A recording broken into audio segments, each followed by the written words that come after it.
And we are live here on Plus One EXP's Roll for Content Actual Play channel. My name is Tony Vicinda, and normally I am joined by a whole cadre of folks who come here to play someone's game that we want to share with you at Plus One EXP. We're a weird little brand that multi-classes in tabletop game design, beard and skincare alchemy, and the Bardic College of Content Creation. We want to help people find great games that they love and help creators find great people who love their games. But today, we're playing a two-player RPG, which is a phenomenal subsection of RPGs. Lots of people are familiar with solo RPGs, but a lot of people are not aware that there are a lot of games out there that are designed to just be able to be played with one GM and one player. And today we are playing one of those games. It is In The Hallow of the Spider Queen. But rather than me queuing it up, I'm going to toss it over to Aaron to introduce. Actually, Aaron, I didn't check your pronouns. I don't know if are you he, him?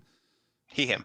Awesome. Yep. To introduce his game that launches today, that you guys can also type Hallow in the chat in just a second point, exclamation point Hallow, if you're following our channel, for a chance to win a copy of the game. So I'm going to open that giveaway right now as I kick things over to Aaron. Aaron, tell us a little bit about your game.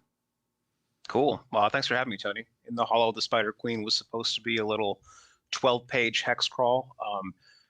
Pretty much directly inspired by In the Light of a Ghost Star, a tiny little sci-fi horror game that's really, really slick and crunchy for its size. But it ballooned out to a 56-page book. The format of one player, one GM really spoke to me because I couldn't leave the house as of a year ago, right? So I wrote it for me and my partner to play, which we still haven't yet, which is an issue.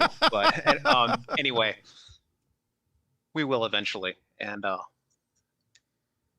at any rate, it is influenced by the OSR in the sense that, you know, hex crawl, lots and lots of random tables. The setting, which is gritty fantasy and a world in which magic is slowly dying, as it comes out in the random tables as opposed to big expository text. So whenever you enter an area, the GM's going to roll an encounter on a table, and that table will tell you everything you need to know to go from there. And the drama just sort of branches from there in a unique way each time you play.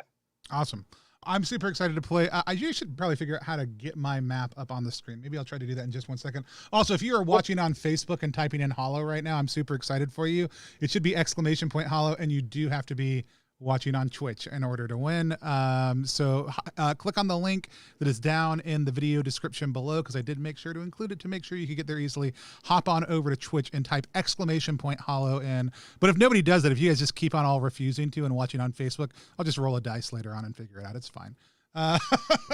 And so also I will say this, we've got 7 people out there watching live right now.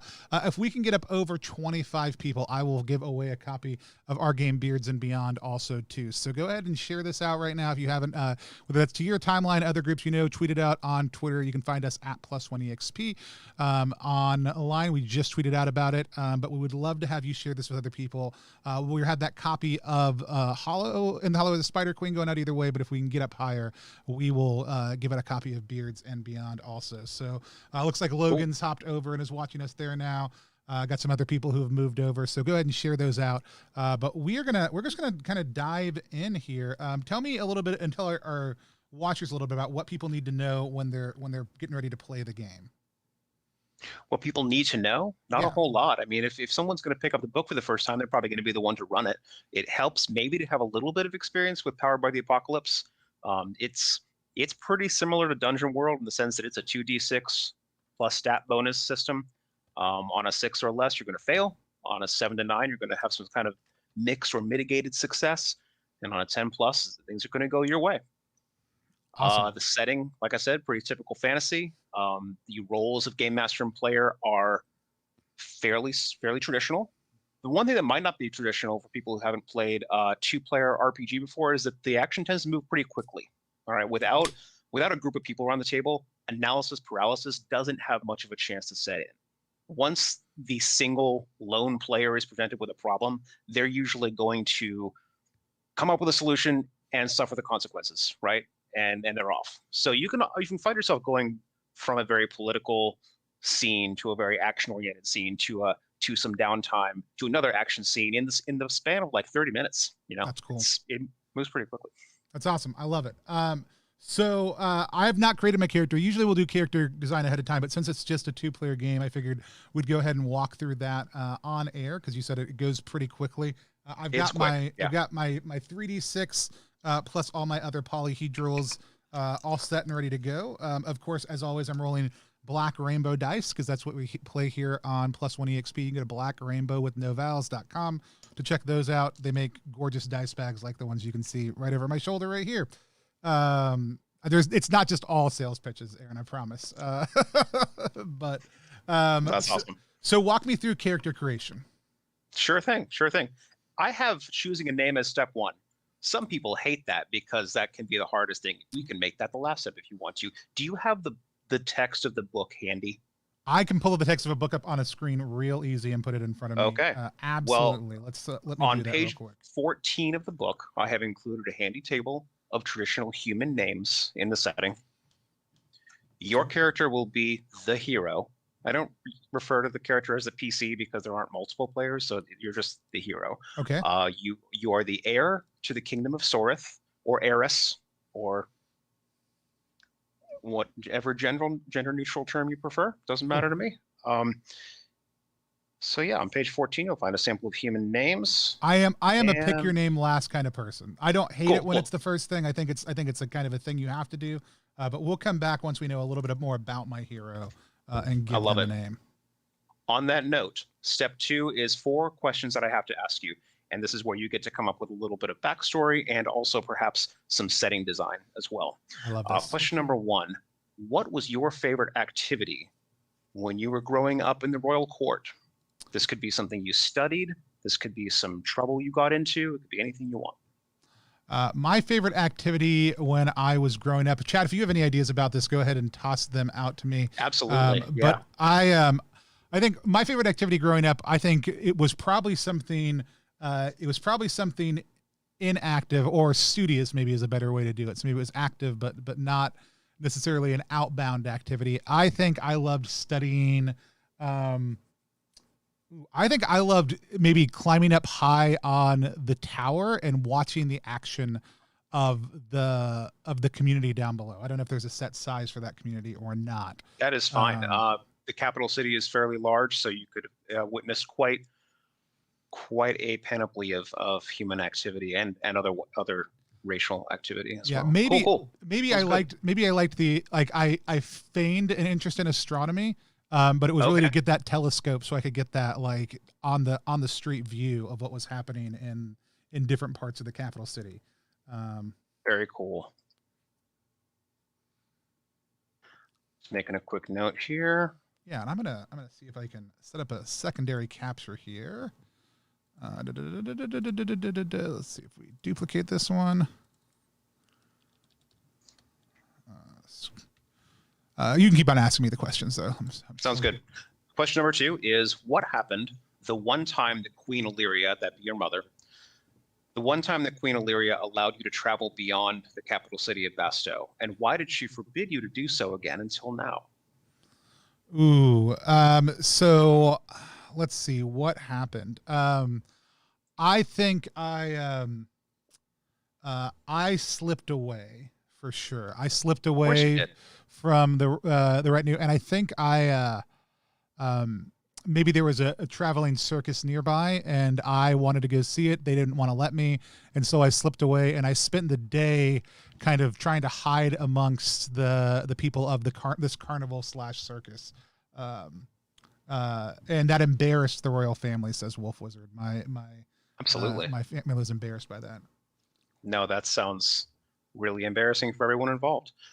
Question number 3, who is your best friend in the palace? Were you able to say goodbye to them before you left, or was there no time? Ooh, my best friend in the palace is, let's say, a boy my own age. So we grew up together. They were, maybe let's say I met them that time I ran away to the circus. They were a performer who I brought back with me, and has been my constant companion since then. Very cool. I have a supplementary question. It's not one of the 4.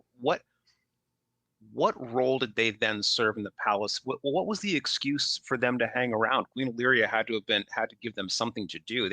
Were they just your companion, or did they serve as a court jester or animal handler? What was their role? We are rolling nowhere says maybe you met somebody who felt magical at the circus. I like that. So let's say that this is an individual that tell me about the role of magic again. I know we defined it a little bit. I know Oh, it's a sure, little sure. defined. Magic is dying. Most commoners think of it as legend and hearsay and whatnot. They perfectly accept the existence of Ratkin and dwarves and elves, but magic, oh no, goodness no.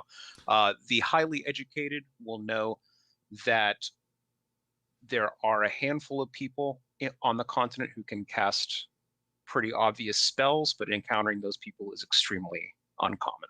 So I think it's if it works, maybe he is able to was able to cast a spell. Like he was a stage magician, and a lot of it was illusions, but he still had access to a little bit of magic, which is why he was the apprentice of that individual.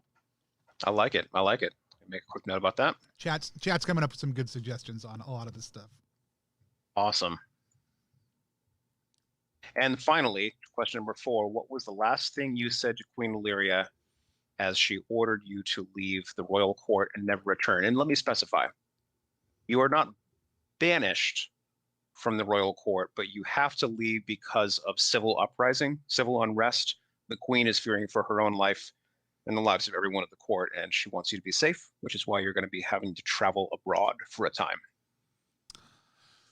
So the question was, what was the last thing you said to the queen? Yeah, I mean, it could be something poignant, but it almost feels. I feel like my kind of go-to lately with parental relationships. Maybe this is having 4 teenagers in the house is like somewhat resigned statements.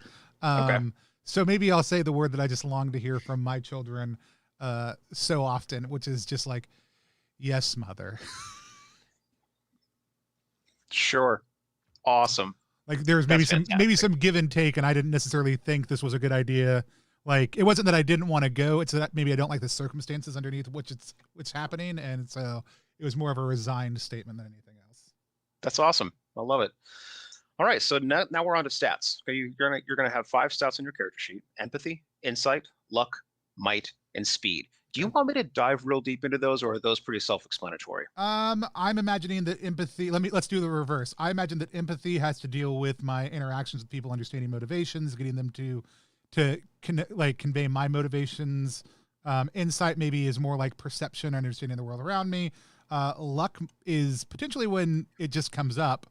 Though that one might be a little bit better to have some insight around. Might seems like it would be physical actions. Speed seems like it would be quick or agile actions. Actually, you basically got all of them. Okay. Let me specify that empathy also includes emotional wisdom, and insight includes strength of will. But I mean, you described them very well Cool. initially. And is luck Yeah. kind of a bang stat? Like it comes up when it comes up, and It comes up when it comes up, and you can also spend it. okay, If you take a level, okay, so the levels go from here. -2 is the lowest, +3 is the highest. But at Okay. character creation, you're going to set your stats at -1, 0, +1, +1, and +2, and you're going to set those at whichever stat you like. so -1, 0, +1, +1, +2. Correct. Okay. Correct. And So I don't have to further, roll 3d6 and then figure out no, what my. I tried to do that and I didn't like how it worked. There are things about the OSR that I love, and that's Yeah. not one of them. I feel like the way I described my character, insight should probably be my +2 stat. Cool. He is a world watcher. I feel like oh man, I feel like with that I'm like all of a sudden confronted with what do I want to be horrible at is usually the next best situation or choice to make. You know what, strength is almost the easiest thing for me to typically give up on, so I'm going to take -1 to might, which means I think we're going to have luck at 0 and +1 empathy, +1 speed, which I feel like matches snuck away at the circus because he wanted to be around people, liked watching people from afar. Individual. I feel like that matches that feel and that flavor. Sounds good to me. I'm just marking your traits down so I have them in front of me. Yeah. Let me elaborate one more time to make sure I finish describing. With luck, you can burn it to raise your level of success by 1. So if you rolled one of those 6 or minus, you could raise it to a 7 to 9 by Sure. burning a level of luck. Cool. Yep. But I chose Alright. 0, so I will not have that option, or I can go down to -1. You can go down to -2. Okay. Because even though -1 is your lowest starting stat, -2 is the lowest possible level. Yeah. If you guys just joining us and you are watching, if you switch over to Twitch real quick, which you can find a link to down below, we are giving away a copy of Into the Hollow of the Spider Queen. That's going to be, you just hop on, hit follow if you're not following our channel already, and then hit !hollow in the chat. Even if you're not hanging around, you can still enter to win. I know that Derek just said that they've got to hop off. But yeah, it's a PbtA hex crawl system, just for 2, a GM and a player, and we're about to get in. I like are there anything else we need to do for character creation? I know there's some kind of treat out pieces. By the way, the information design, I didn't figure out how to show this on the screen. The information design on this character sheet is very smart, as far as what connects to what. It's very well done. Cool. It's got a good feel to it. So, is there anything else we need to do as part of the prime part of character creation besides a name, gender, and description? We need to generate some hit points, some gold, some gear, but it's pretty quick. You ready? Let's do it. For resolve points, roll 2d4, and you're going to add a bonus based on your empathy score. All right. Ooh, so I have 9. Oh, you just rolled a natural 9 on 2d? No, 9 with plus 1. Yeah, right. I rolled an 8. I did roll a natural 8 on 2d4. So that's 9. That's excellent. This is a little confusing. Your bonus is going to be higher. You're going to add a bonus based on your score, but it's not actually your score. Oh, cool. Okay. You have a +1 in empathy. That's going to give you 4 extra points on top of your roll. Okay. And then we're going to do the same thing for hit points. You're going to roll 2d4 and add a modifier that I will tell you based on your, what did I say? Your might score. That's right. So that is I've got 6 plus whatever my modifier is. But you're in a -1 in might. Is that correct? Correct. Okay, so add 2. Add a measly 2 points to those. Cool. To those 6 hit points. Let's just are those bonuses kind of standard across the board? Like what you would add to each one? So is it like +1 is 4, 0 is 3, and -1 is 2, cool. And +2 is 5. Cool. Yeah. Okay. For both of those rolls. Then we're on to gold. You start with 3d4 plus 8 gold. So you can feel free to roll that up, mark it down. 3d4 plus 8 gold. So 7, 9, plus 4 is 13. Plus 8. Plus 8 is 17, right? 17, yeah.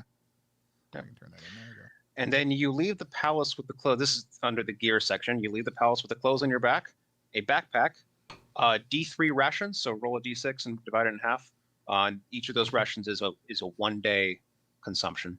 Well, I got a day's worth of food. Got 1 day of food. All right, you might have to stop in the market on the way out of town. And a simple weapon of your choice with the maximum damage of D6. This can be a sword, this can be an axe, this can be a knife, whatever you want it to be, but it's a D6 damage. Ooh, what am I feeling? Let's say I think just like I think a ceremonial dagger. Like I don't even think I think he's probably like knows weapons, but is way more used to them for like the ceremony side of things, but not. So it's probably actually a short sword. Okay. But it is. But more ceremonial in use. Yeah. Sure. That makes sense. And there are 2 final steps. Goals. On the right side of your character sheet, you'll see that you have 2 goals that are stated. Number 1, did I explore a hidden or far off realm? Number 2, did I form or develop a meaningful relationship? These are things I'm going to ask you at the end of the session, and you're going to mark experience points if you did those things. Okay. Now you're going to select a 3rd goal for yourself, and you're going to find a list of those sample goals on page 5 of the text. Yeah, I did see that. Cool. Let's see, page 5. keep on going down. So the options are: did I resolve a conflict, uncover a salient secret, clear someone's name, escape from great peril, exact vengeance on behalf of, obtain valuable treasure, achieve fame, establish a new holding, incite mayhem or disaster, gain the approval of a revered figure, achieve reconciliation with someone, exact vengeance on behalf of someone, save an innocent from unjust harm, return blank to its rightful place, obtain valuable treasure. Maybe I already said that one. Clear the besmirched name of a loved one. I think, given everything we know about my character so far, uncover a salient secret seems to be a good one. Awesome.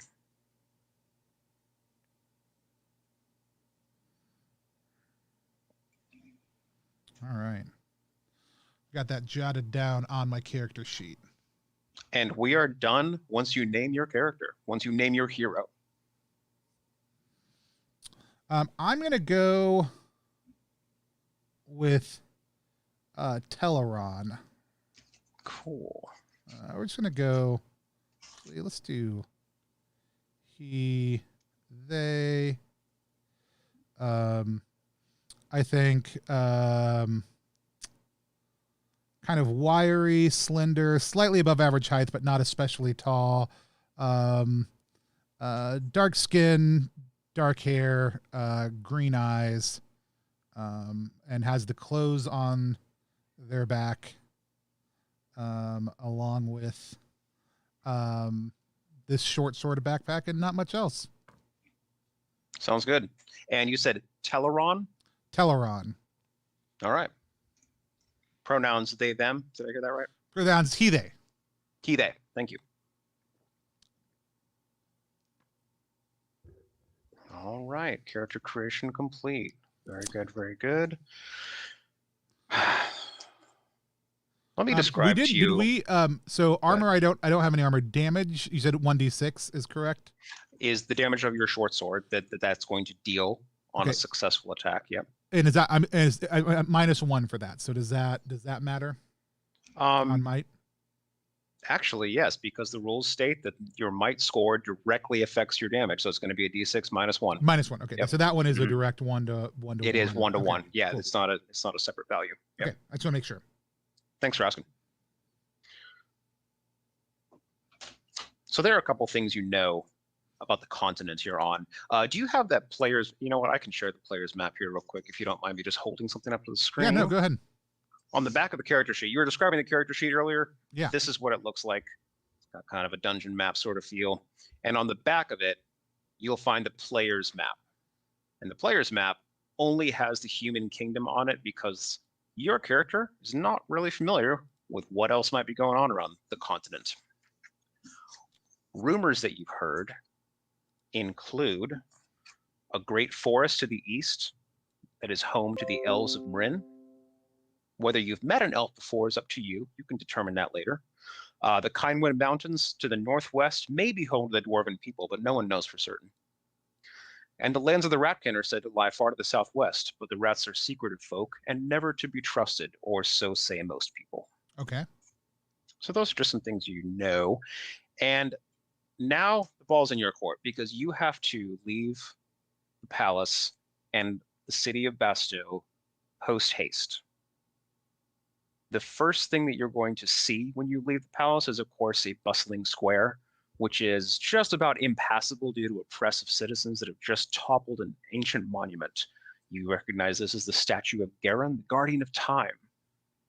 What do you do when you see this throng of people that is pressing against a squadron of Queen's guards who are trying to protect the statue from being smashed to bits?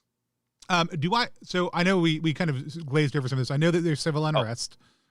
Yes. Is the civil unrest established? Like, what is happening that is precipitating me having to leave? This is something I meant to do before character creation. I apologize. So, the civil unrest is because of this. In the past few weeks, Queen Illyria became aware of a great migration of spiders from the burning south. Okay. Very few people had ever encountered these sentient spiders before, but they began a mass migration to the frozen north. Consequently, they had to pass through the human lands, which created quite a bit of conflict that was pretty much unavoidable, as the spiders were like killing livestock and trampling people. Some of these spiders are very large. Some are very small. Some are very, very large. The queen herself is like 100 meters long. And the precipitating event that caused the civil unrest is that Queen Illyria ordered the execution of the Spider Queen in hopes of halting the migration. And so a great many of the Queen's Guard, the noble Queen's Guard, were lost in this epic battle. But eventually the Spider Queen was laid low. Now the problem is most of the human citizens disagreed with that decision. They felt that the spiders were a noble race, far more ancient than the humans, and they felt that Queen Illyria was way out of line. And so they are not universally rising up, but there's a significant portion of the population that, yeah, is rising up against the queen in response to her violent act. All right, so we've got a set of the Queen's Guards trying to protect this. They're in the process of, we've got people in the process of trying to pull down this statue to, what god did you say it was? It's the Guardian of Time, Garen, the Guardian of Time, and the statue is down, but they're trying to destroy it, and the Queen's Guard are trying to prevent that from happening. Is the city a religious city, or is like religious practice normative, not normative? Like, is this an ancient god or an active god? Like, I guess my also question is, like, are there people who are going to be upset that the statue is toppled who are not just civic leaders? Like, is there a religious institution? Okay. There is definitely a significant religious portion of the population. Yeah. Okay. So do I see any like members of the clergy, any people from, like, having watched the city, maybe anybody who I recognize in the crowd who is who might be a worshiper of this particular god? You would actually see one of your old religious instructors fleeing for his life, as though he were nervous that he would be taken down along with this effigy. Mm-hmm. So I mean, I think noticing them, I think my like kind of immediate attention would probably be less about am I trying to stop these people, more so helping this individual get away. Fair enough. So do they have a name? What would their name be? They will in a moment.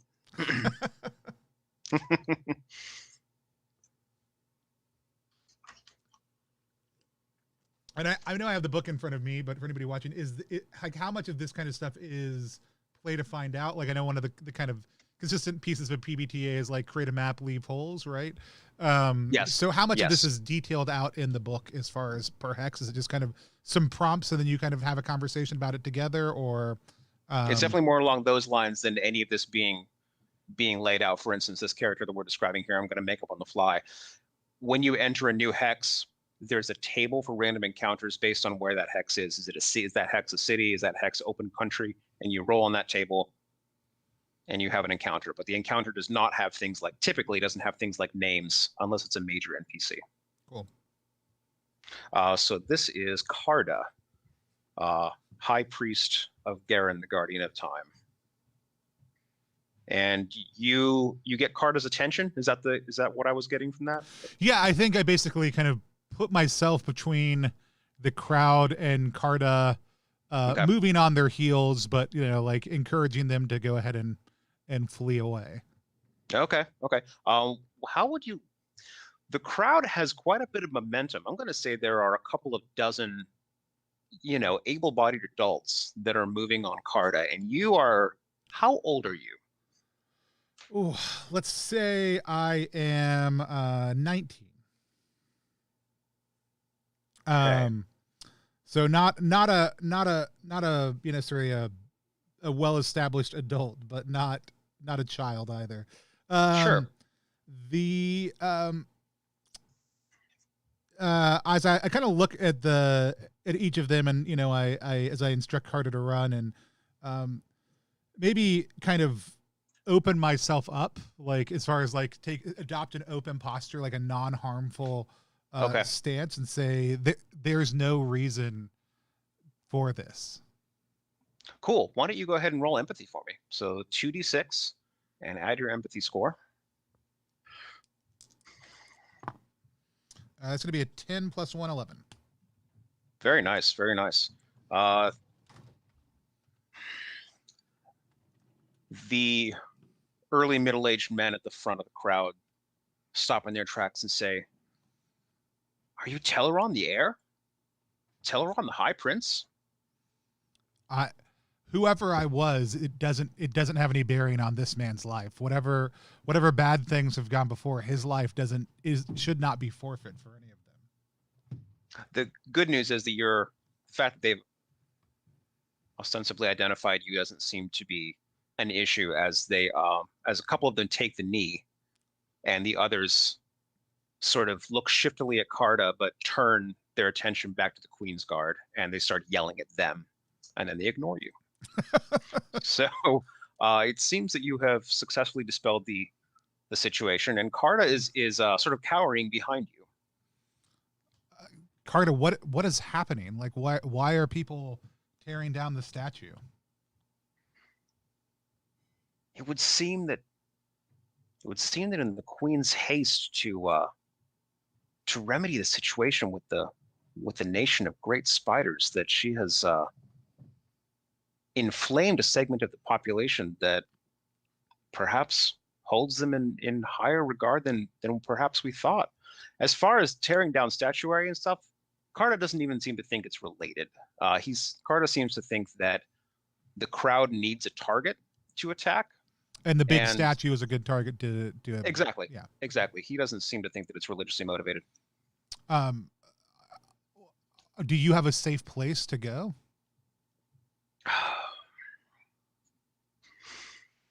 I can travel to a monastery to the east that lies on the edge of the Marin Forest. You could come with me too if you wanted, although I know that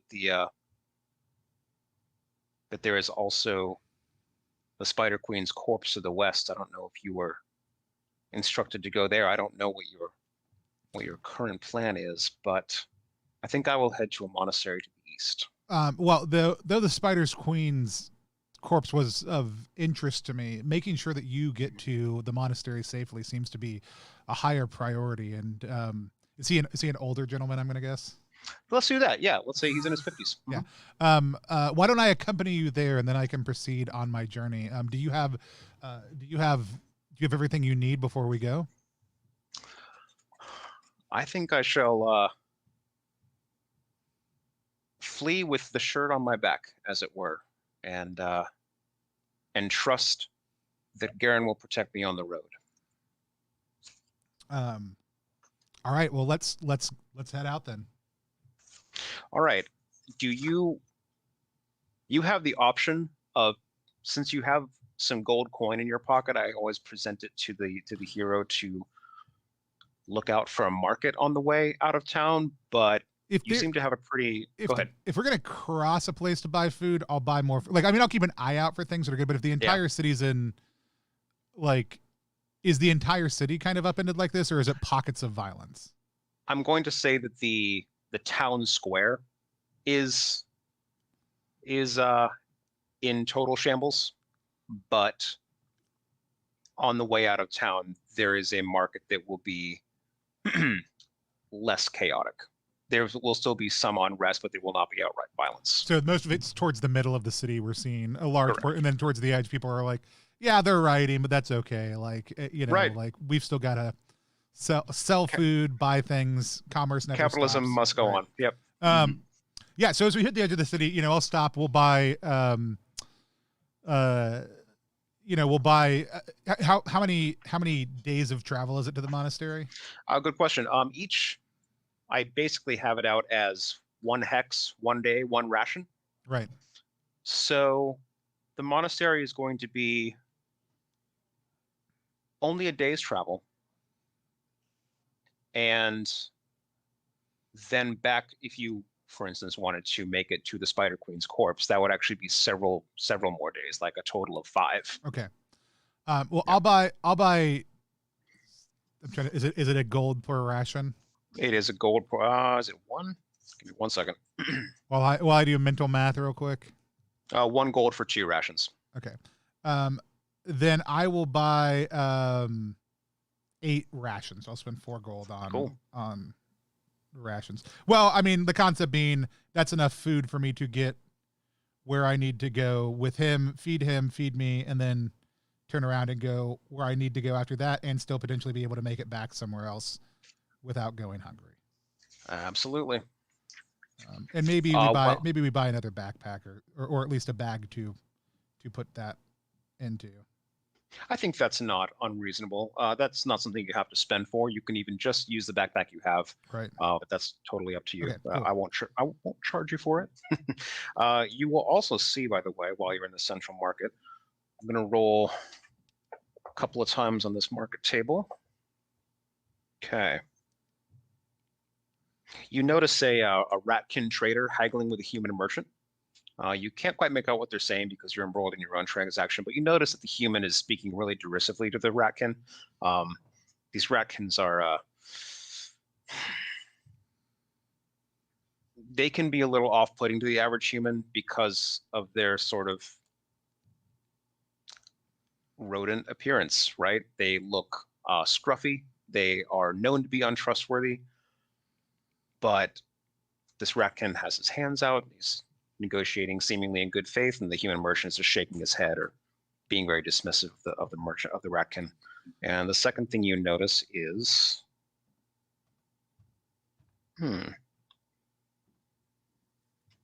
half a dozen men in dark robes furtively leaving the city in haste. You don't recognize these dark robes.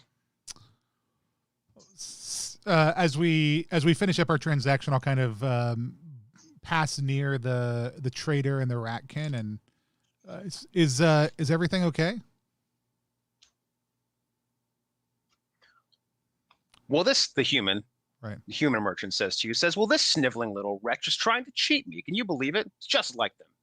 I mean, I might be able to believe it if you had any sort of details or specific claim you were making. What do you feel like they're doing to cheat you? Well, he thinks he can just come into my stall and haggle with me. Like, it becomes clear that the human merchant is not dealing particularly fairly with the Ratkin, and the Ratkin looks at you with clear eyes and open hands and says, "I'm just looking for a fair shake. All right, I'm trying to buy enough rations for me and my family to get back home because of the unrest in your city. It's not safe for people like me to stay here right now." I mean, why are you having a problem selling him the rations? And the human merchant says, like, look, rations are 5 gold a piece. Everyone knows that. Everyone knows that rations are always 5 gold for 1 day's travel.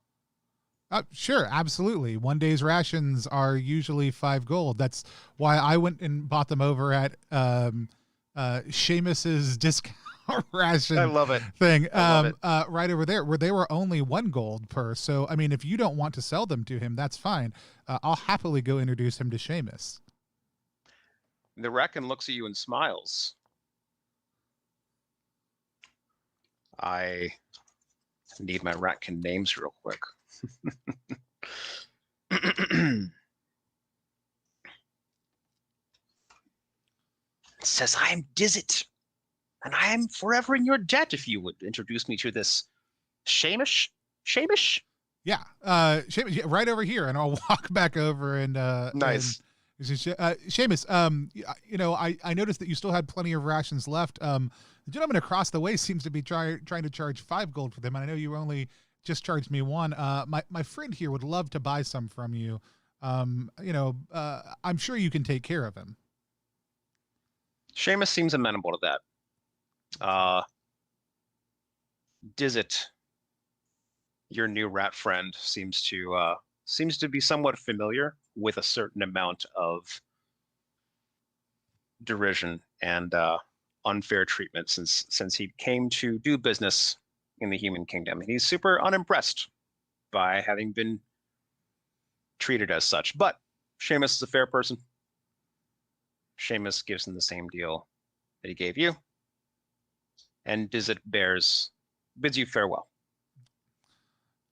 And I'll as we're kind of heading out towards the next part of the as we're heading out to the edge of the steel, ask Carta, the monk. Carta, yeah. Did you see the dark robed gentlemen who were leaving this way before us?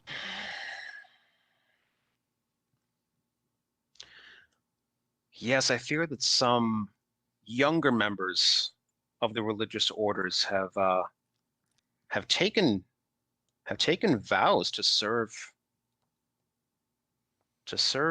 a master that I don't know. There are whispers of a man named Amalri that holds great power, but I don't know where they are, or where he is, or what he might want. But apparently, some people are being led astray, and he describes a sigil that was painted on the fronts of their robes and says that they all carry this mark, and it troubles me greatly. Is the world we're in, is it a pantheon of gods? Is it different conflicting religions? Yes, and it is ill-defined, but I'm going to say this intentionally, of course. They are a friendly pantheon of gods that when you choose to follow one, it doesn't exclude you from socializing with those who choose to follow the others. Okay.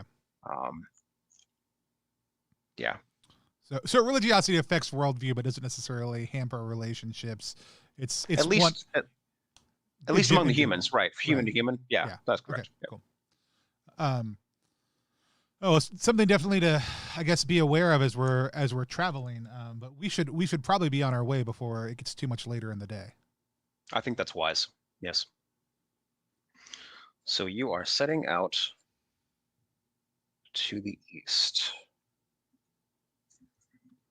If you check out your player's map, you'll notice that there is just a hex of human farmland. Yeah. To the right of Basto, so I think that's it. Unless you tell me differently, I think you're going directly in that. That's where Carta is indicating.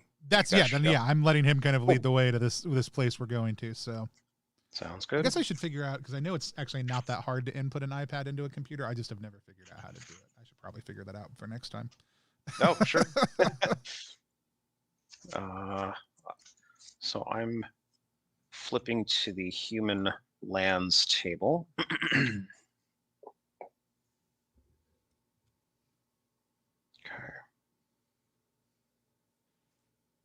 Hey, Staff from Merlin. Hey, Gary. Good to see you guys. We are playing in the Hollow of the Spider Queen. If you tap !Hollow in here on Twitch, you can actually get entered into a chance to win in the Hollow of the Spider Queen, which launched today. You can also go to the link right down below our faces, ttrpg.link/Spider Queen book, and get a copy of them. They just came in. This is the premiere live play of this. We also have another game we're premiering tomorrow night, Frame. We're going to be playing by Spencer Campbell. But we are playing in the Hollow of the Spider Queen right now. It's a PbtA 2-person hex crawl. So 1 GM, 1 player PbtA, but kind of classic fantasy. Magic is dying. There's civil unrest, and you are a heir to the throne, fleeing the kingdom before this unrest overtakes everything. So, yeah. So it's getting a little late in the day, and you see a road marker that indicates that you're coming upon a small farm. You can see the thatched house off in the distance, and you make out what you quickly realize to be a fairly decent sized spider. It's just one spider. It's about 1 meter long, and it is sort of clambering up the wall of this house, of this farmhouse. And there's a human farmer with a pitchfork who is sort of defending his plot of land. You hear, as you approach, you hear, get away, fiend! And the spider sort of lashes out at the guy and knocks him down. What do you do? Is the spider on the roof or on the side of the wall, or? The spider is on the side of the wall. It looks kind of like it's trying to get into the house. Yeah. What's going on here?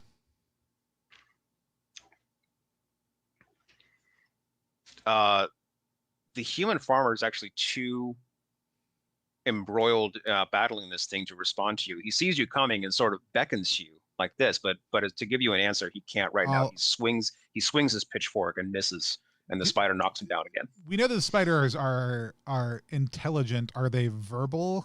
Okay. Correct. An interesting point about being verbal. There are rumors that they speak a language, but all you hear, all that anyone's ever heard, as far as you know, is a series of clicks and hisses. Okay. So it's possible, perhaps, that someone speaks their language, but you certainly don't. Okay. It's not on my my languages table here. I didn't take spider. No, it's an option though. It's in here. So.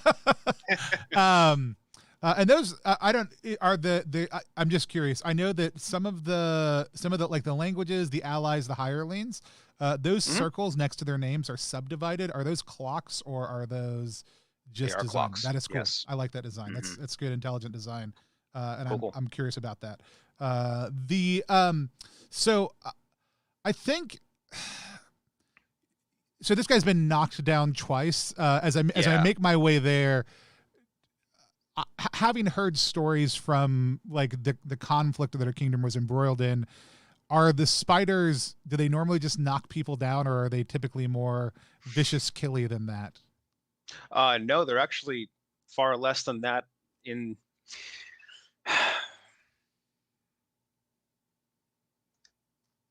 an even-handed person would say that the spiders are actually a gentle people.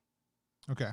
There are those who just hate the other species, like as you Right. met this asshole who was trying to cheat the Ratkin and such. But no, the spiders are actually even-handed folk. So something isn't right here. So I guess I'm actually going to kind of come up alongside of the guy and use my body to try to kind of push them off and back a little bit, like maybe as they're getting rebuffed by this spider again, kind of bump into them. Okay. And I'll point my sword I'll pull my sword out, but keep it like down towards the ground, but kind of basically vaguely suggesting that I'm interceding on their behalf while also simultaneously kind of trying to bump them out of the way. Interesting. Yeah. Are you facing? You unsheath your sword, basically point it down at the ground. Are you facing the human farmer or facing the spider? I am facing the spider because I think it's the only reasonable choice. Like from a meta level, I'm super not convinced and want to find out all kinds of cool things about spiders. From a character level, I don't think my character has any reason to super suspect that these spiders are not somehow bad, but also he's not entirely sure. So he is definitely being defensive towards the spider, but is also just trying to separate this guy from it. So I'm facing it, but kind of like willing to take the hit for this guy if the spider comes at him, but also not trying to like attack the spider. I don't think I'm going to make you roll for that. I think Teleron's doing a fantastic job of being very, very even-handed towards the situation, and the spider backs up when it sees you, and I don't know if it's just your imagination, but even seems to genuflect a little bit, like its front legs extend a little bit and its head sort of droops down a little bit, and the human farmer gets up behind you, I believe, dusts himself off, and starts to thrust his pitchfork at the spider again and says, get out, you vicious fiend. Don't eat any more of my crops. Hold on. And I'm like, as his pitchfork comes forward, I'll like kind of like take my sword and like kind of flick it off. Like you don't need to anger this thing. Like there's been tons of death in a conflict with these creatures. You don't need to be the next victim of any sort of spider-based violence. I don't know what. Yeah. Spider attacks. It's like what is happening? He starts to describe at length about how he only has enough crops harvested to feed himself and his family. He doesn't even have enough to turn a profit at the market this season, and he can't have any of these arachnid interlopers coming through and devouring all of his crop stores. He says, even if the beast is just hungry, the beast's got to look elsewhere, all right? And it has to leave now.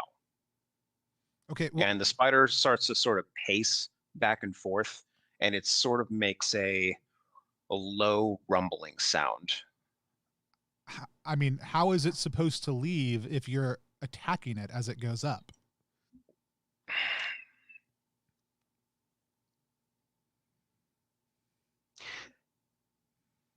Looks at the farmer looks at you quizzically and says, "This thing was trying to get into uh, the room where I store my harvested grain," which is true. The spider was trying to knock down the door and get access to just a concentrated store of food. Um, and he's protecting his livelihood. And the spider still seems a little bit interested in that food. Okay. Um, Good thing I got a crap ton of rations. I don't know what spiders eat. well, I guess we'll see, eh? And I'll kind of look toward the spider, and I'm gonna just tell the farmer to step back a little bit, and I'm gonna put my sword in my sheath and pull out a ration, and kind of toss the ration like I'll eat a little bit of it and then toss the ration like away from the building, like 20, 30 feet. Nothing like no major athletic feat or anything like that.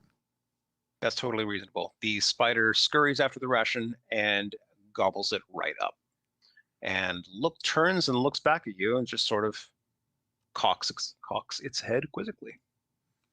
Perhaps even appreciatively. Let it there's again there is no like this. Your pitchfork would probably not be an adequate weapon to drive off this spider. I watched it knock you down twice.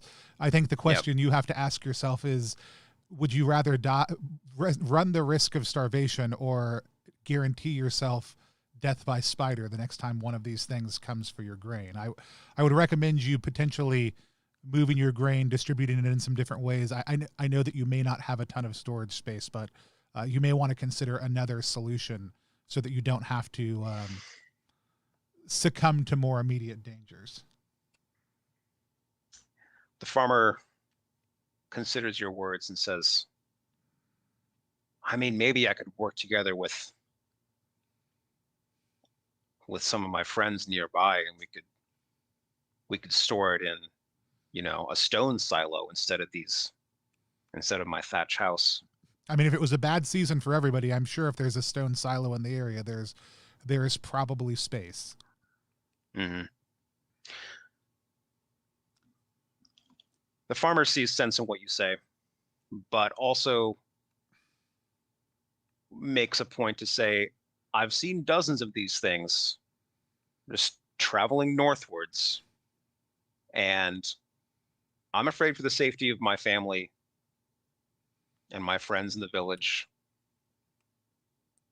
And if another one of these beasts accosts me on my land, I'm not going to not defend myself.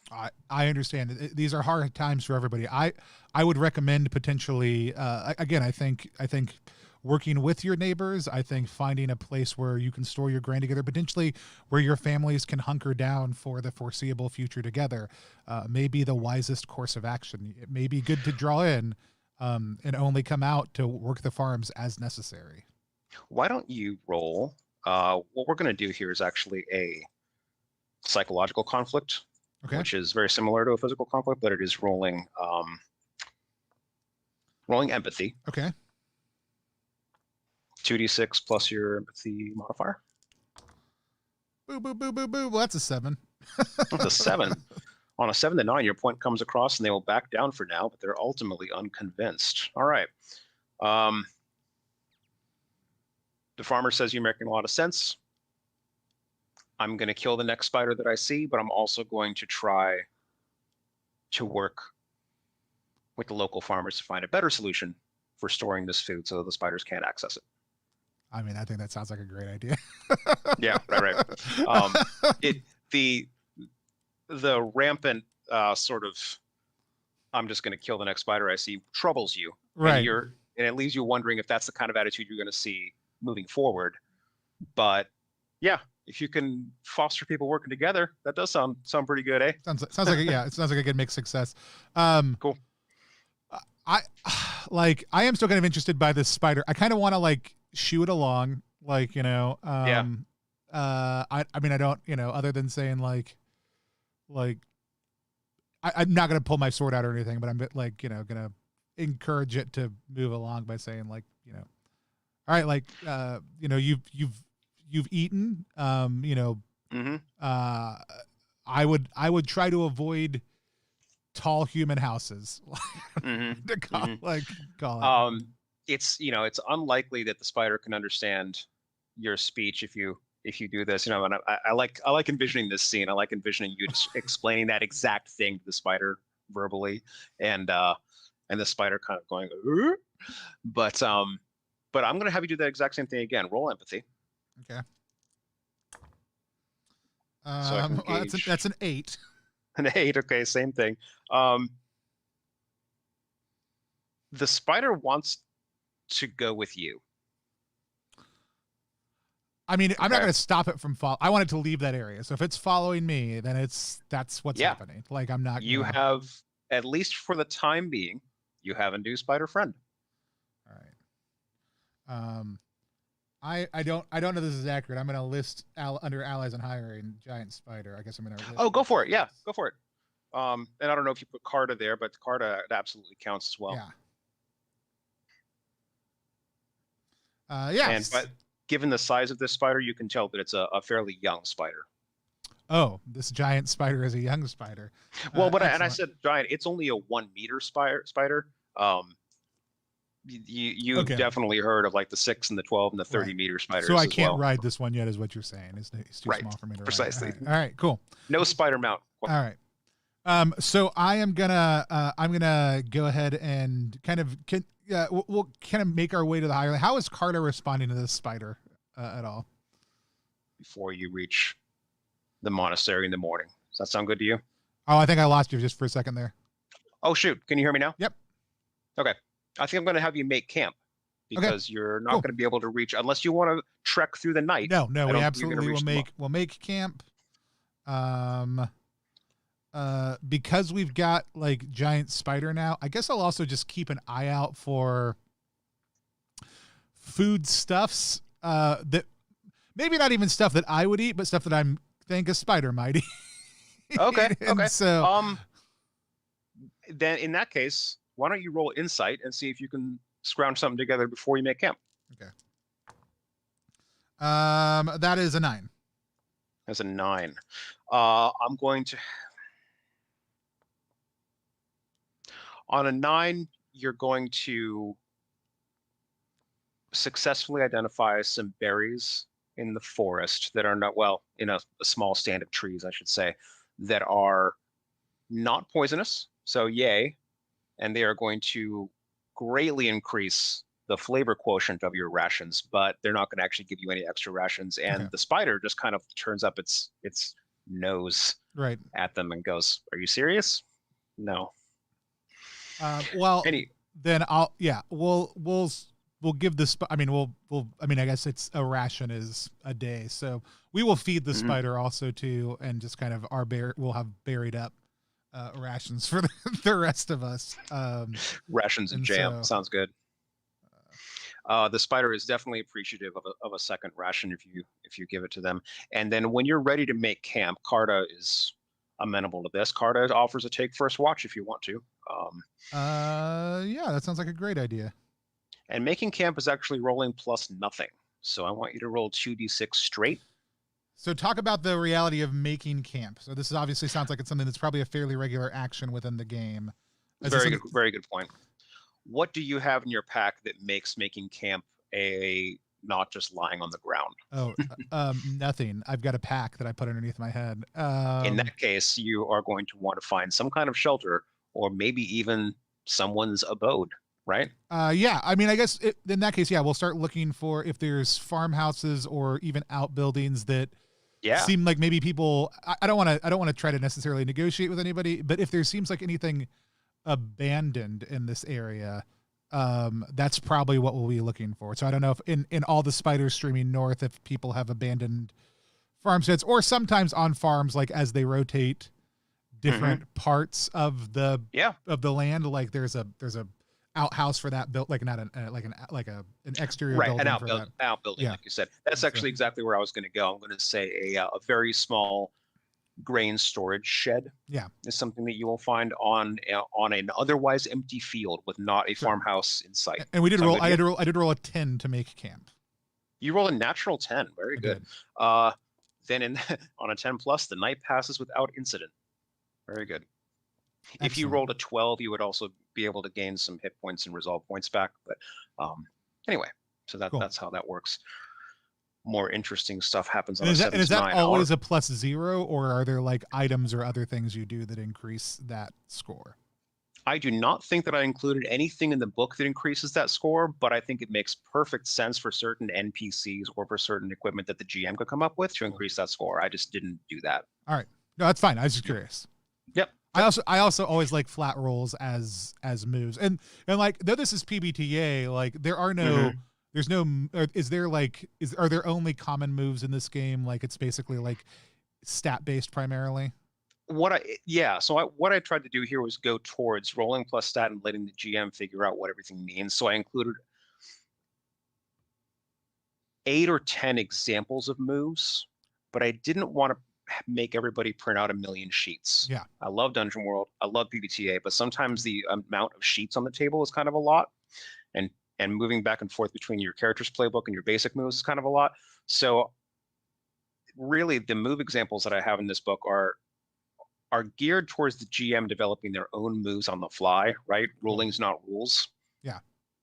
So no, I love it. Yeah, I love it. And yeah, I think with the map focus also too, it makes more sense to be like, here's your second piece of paper. It's not a set of moves, it's your exploratory process. Cool. Awesome.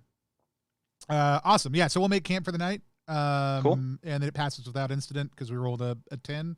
And the spider moves into the hut with you, or maybe first actually. Once the spider sees that you're going to stay here, are you cool with it kind of sitting in the corner and hunkering down and sleeping in your zone? I mean, I feel like maybe when Calda and I are like talking about like taking watch, like there's kind of maybe an unspoken moment of, you know, maybe not against whatever comes upon us, but the fact that there's a giant spider in this room with us is kind of what we're keeping watch on.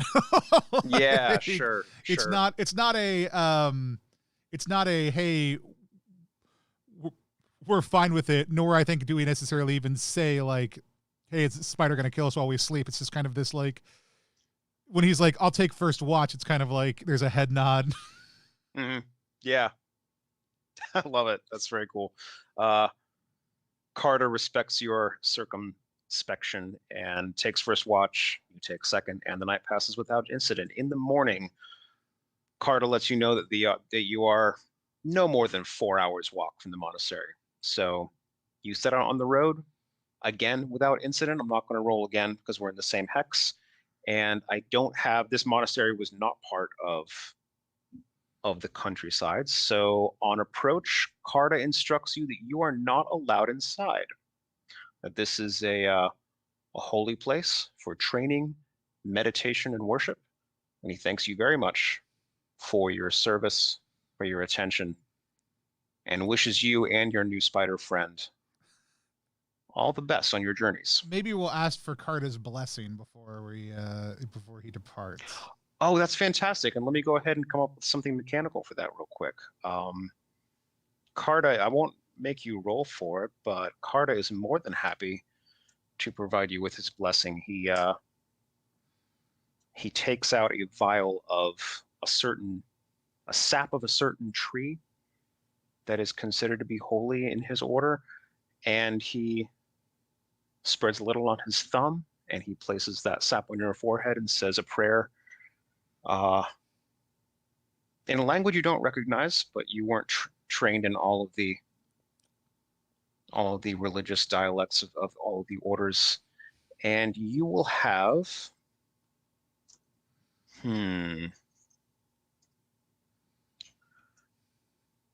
I'm feeling generous. You will have advantage to the next to all of your rolls for the next day until sundown. Okay. Cool. And advantage is just 3d6 and take the 2 highest. Yeah. Yep. So I think we will just. I mean, like with that. I mean, it's been a day. We'll probably start swinging back down. I'm trying to think. My character would probably know better than and I know I've got the map here in front of me. Sure. But also, this kind of detail isn't on the map.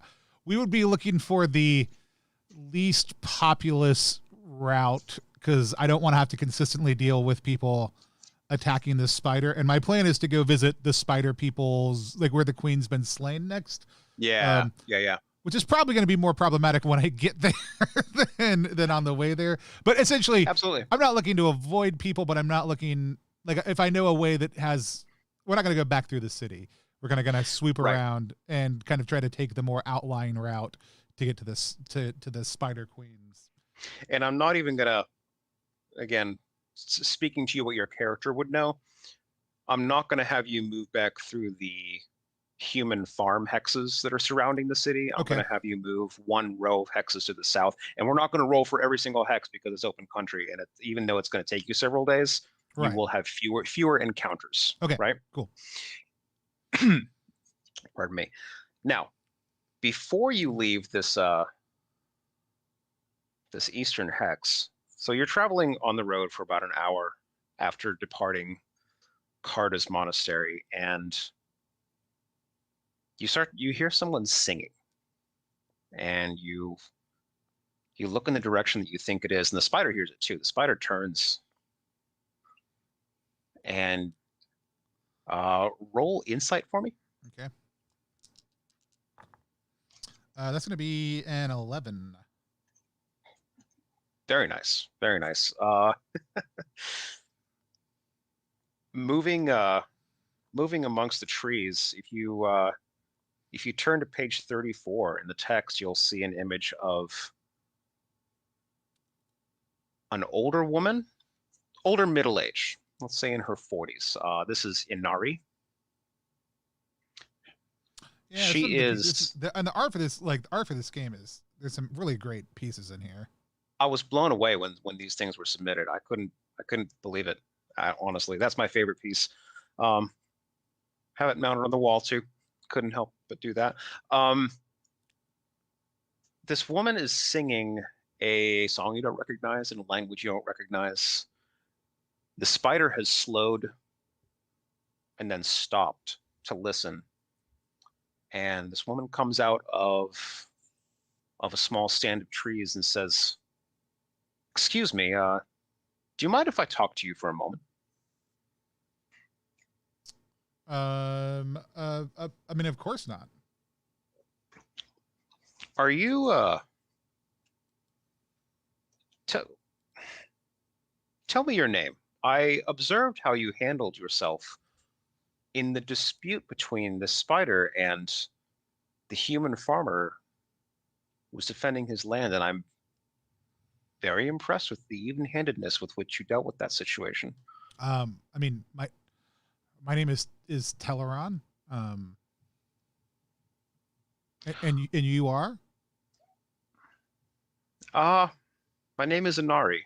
I am a traveler and studier of languages.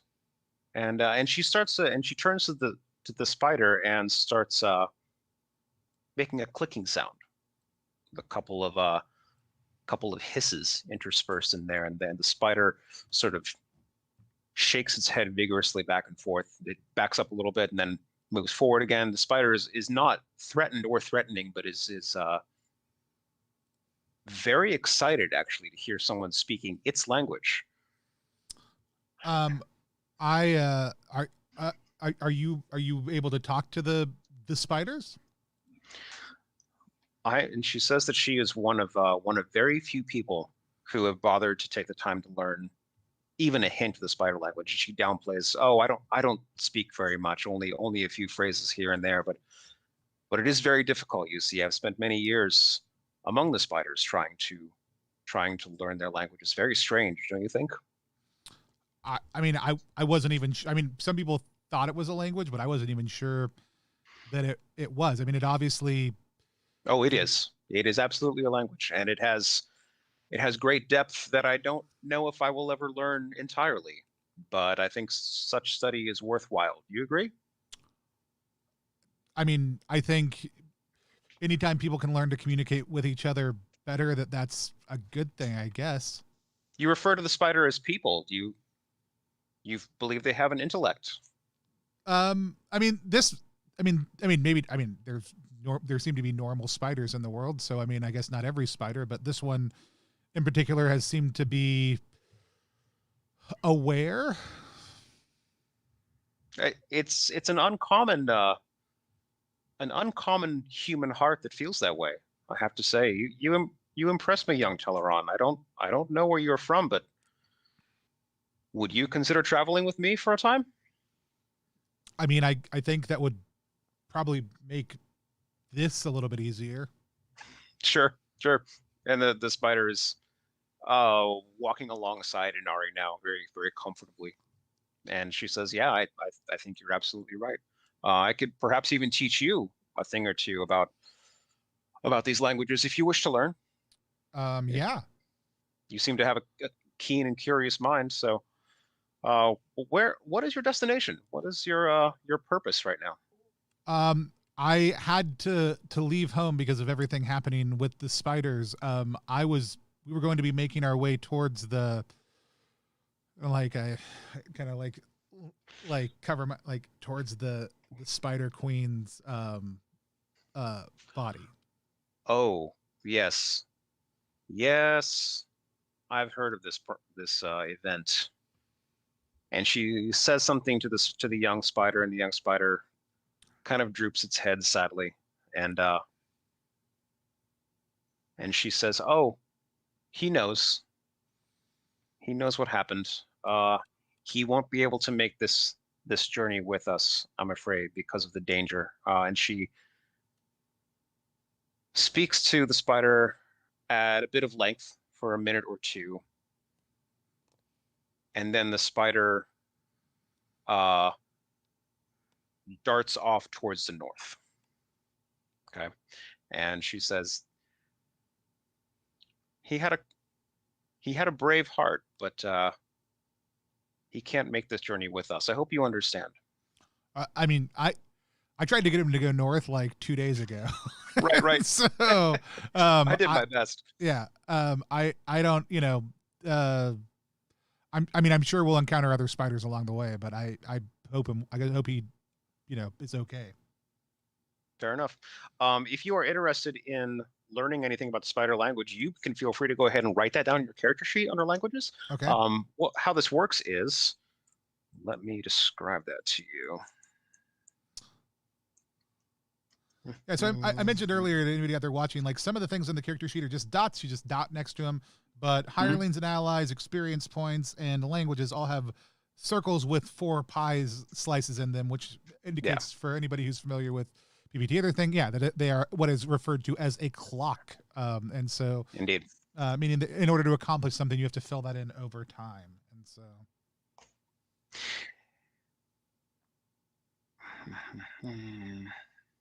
So you've opened up this new language, and over the next few days in your interactions with Inari, you can start filling in.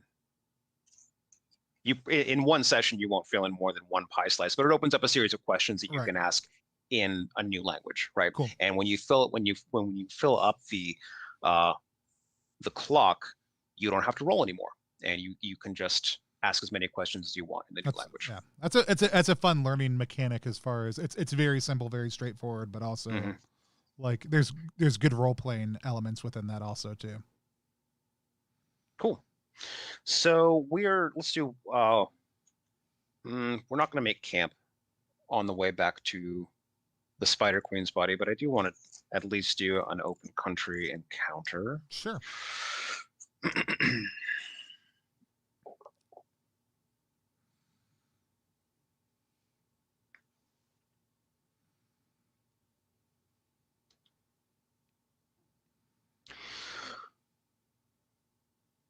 A couple of days later,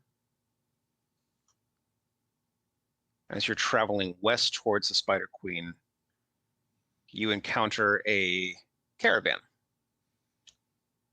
Caravan is driven by small horses and other pack animals, and you recognize upon approach that it is a Ratkin.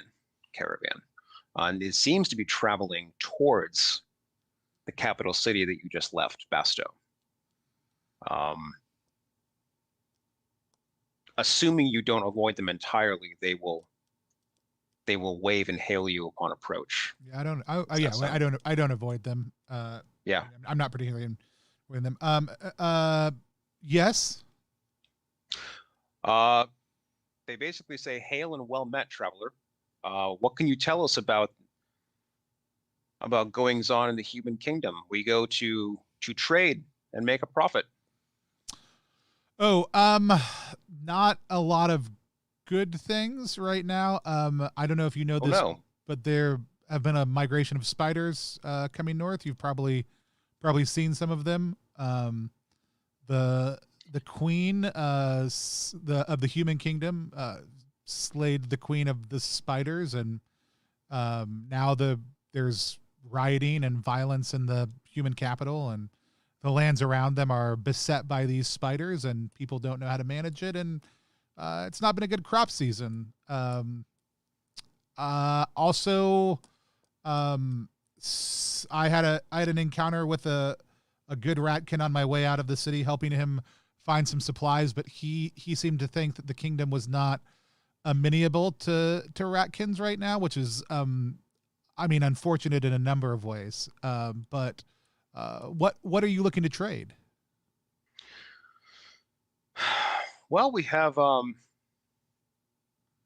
some valuable gems, some food, some delicacies from our nation, as well as some tools and weapons that may interest adventurous travelers such as yourself. And we're always willing to trade in information as well. We thank you very much for this. This does not bode well for a venture such as ours. Well, if you're willing to trade in information, I'm happy to tell you anything more that I can. I'm also, we have a small amount of funds, and I'd of course be interested in what goods you have. I mean, maybe Sure. not gyms, but the tools and weapons. In the appendices of this book are a number of item tables: mundane items, supernatural items, unique artifacts, that sort of thing.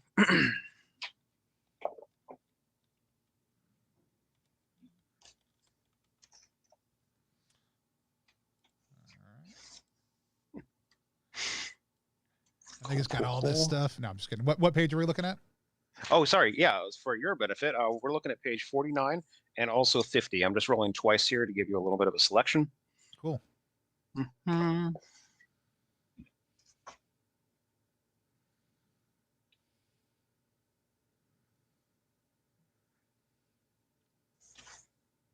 Yeah, the weapons and tools won't interest you very much because they're basically what you have already. There is one item here that perhaps you might find curious, and you see when the Ratkin produces this black leather belt, you see Inari straighten up, and you see her eyes widen a little bit, and the Ratkin says, "Here, put this on." What does it do? Aren't you curious? It doesn't hurt, I promise. I mean, I am curious, which is why I asked the question. Right. Ratkin wants to play it cool, but Inari sort of looks at you, nods slowly, and she says, "If that's what I think it is, it will make you very difficult to detect." I will put it on. Absolutely. Would you please roll with luck? Them straight roll. Well, I mean, if I pick up a D20, this roll is going to go incredibly well. That was not a great roll, so I rolled a 6. Okay. On a 6, so you look down at your body, not knowing what to expect, and nothing seems to have changed. And Inari says, "Perhaps if someone is not looking for you specifically, they would have a hard time noticing you." So okay, here's what the text says. On a 6 or minus, anyone looking specifically for you can still see you. Totally. Okay. But what that also means is if you're trying to move through a crowd and people don't expect you, Right. nobody's going to notice you. So right. If they're looking that's for somebody, they won't see me. If they're looking for me, they would still see me. correct. So everyone you're currently talking to can still see you, Right. which makes the transaction kind of difficult. Oh, and the Ratkin says that, oh, I didn't put a value on this. The Ratkin says that he wants 20 gold for this item. Oh, this is an impressive item. I mean, I don't know if the information I've given you to this point has been of any value. I don't have 20 gold, so I'm. Oh, the I'm information. afraid. Yes, absolutely. The you've given us quite a useful warning about the political situation. What do you say to 10? I mean, I think my character is, especially having rolled a 6, is not entirely convinced of the value of this thing, but also Sure. is just he's just young enough to not know how to express Barter that or anything. Yeah. Well, no, or how to express that at all. And he's like, I mean, I guess 10 sounds great. Yeah. He'll maybe could you throw in a ration to go with it? We are running a little low. The Ratkin trader.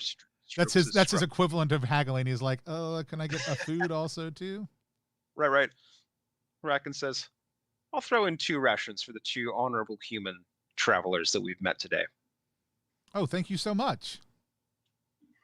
What generosity. Is there anything you'd like to ask them? Is there any information you're looking for?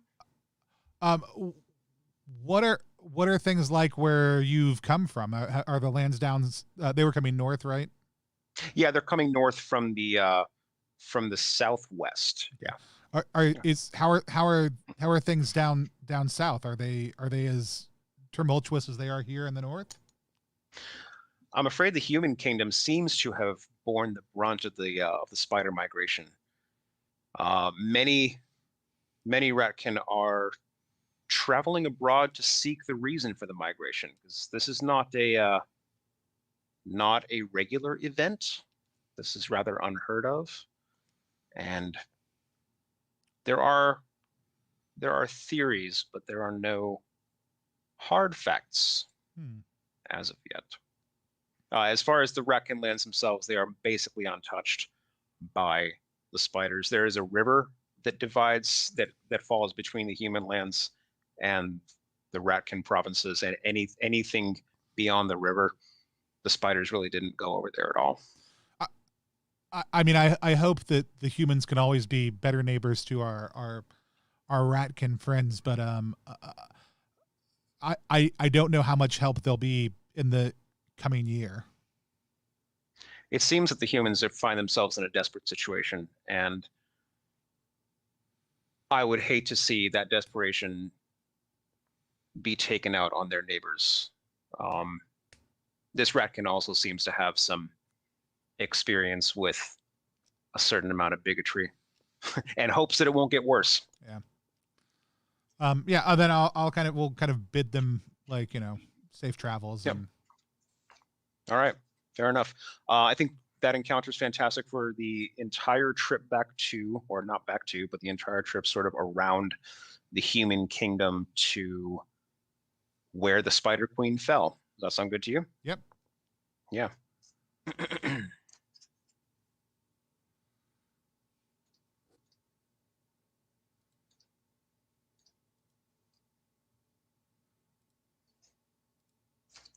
So on Teleron's map, he has marked the field where the battle took place. And when you approach, you can see great pillars of smoke from a distance. When you get a little bit closer, you can see at least a dozen military tents that are set up in a rough perimeter, and large bonfires that are emitting the pillars of smoke, and then in the middle of this perimeter, you will see the corpse of the Spider Queen. Now, I briefly mentioned earlier that it is 100 meters long. It has a devastating wound in its side where you can see an amount of viscera and blackish purple spider blood that has congealed on the grass. And from a distance, you recognize Osmond, the captain of the Queen's Guard. And Osmond is walking between tents, checking in with his captains. What do you do? And is it Inara? Inari, yeah, Inari. Inari. Has she in our travels indicated at all what her expectations are in going to this place with me? Inari has a curiosity about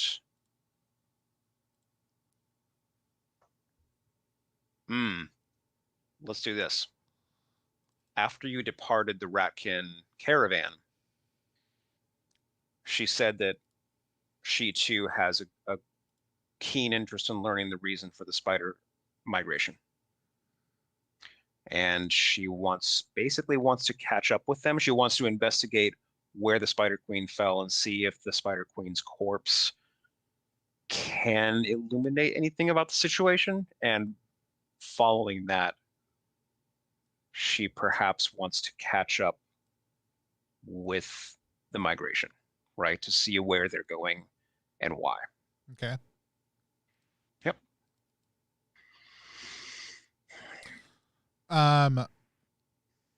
That's fine. So, but she doesn't seem hesitant to be here at all. She seems comfortable. No, she says that she is on good terms with the rulers and the politicians of the land. She's on good terms with the elves, or so she says, and she expects to encounter no trouble for her part among the Queen's Guard, for instance. Okay. Yeah. Excellent. And I did finally get at least the player map. Oh, cool. Up in a way people can see it. I'm just gonna finish polishing that off here real quick. So then, this is what I've been looking at this whole dang time, just for everybody else.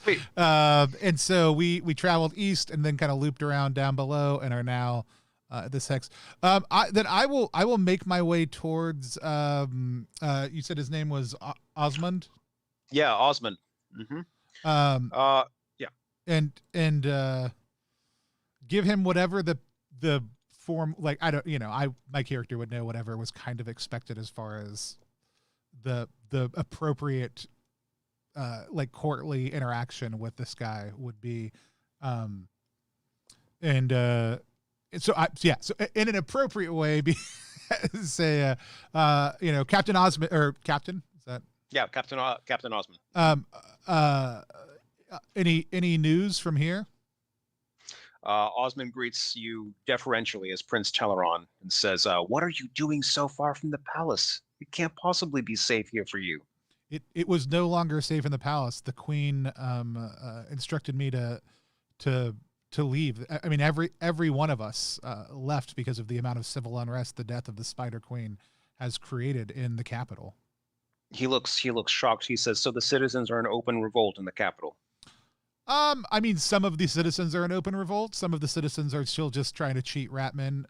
Some of the citizens are probably blissfully unaware and still drunk. Other ones are hiding in their homes, terrified of the revolt that's happening. And so the Queen felt it was best for me and for a handful of others to be out of the city. And so I made sure that Carta made it to safety. There are people attacking him as we left, and have made a few companions along the way. He's glad to hear about Carta. That's a blessing. Osmond had hoped that it was isolated incidents of uprising that he was having to put down out here in the country. So he refers to encountering a couple of villages, the occasional town where the Queen's Guard are being openly attacked by citizens, but the fact that it's happening in the capital worries him greatly.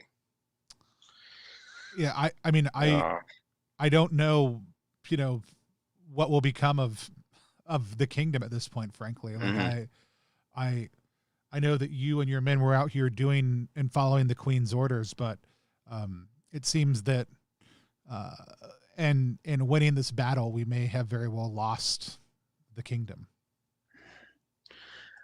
This is a grave threat indeed, he says. I don't know where you will go from here. I don't know where I would advise you to go from here. Perhaps the Ratkin provinces are a bit safer at this time, but I've never been there. I can't speak to that directly. I don't know anything about the Dwarven lands. I will tell you this. Under no circumstances should you venture inside the Spider Queen herself. I have lost men in there. Why are people going inside the Spider Queen?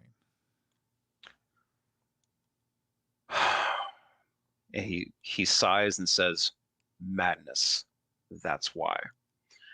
And he relates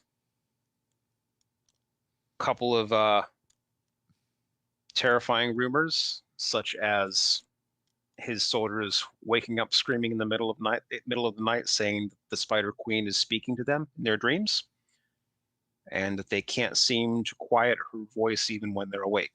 So he's got a number of raving madmen among his ranks at this point, and that has driven some of them inside. Also, he keeps encountering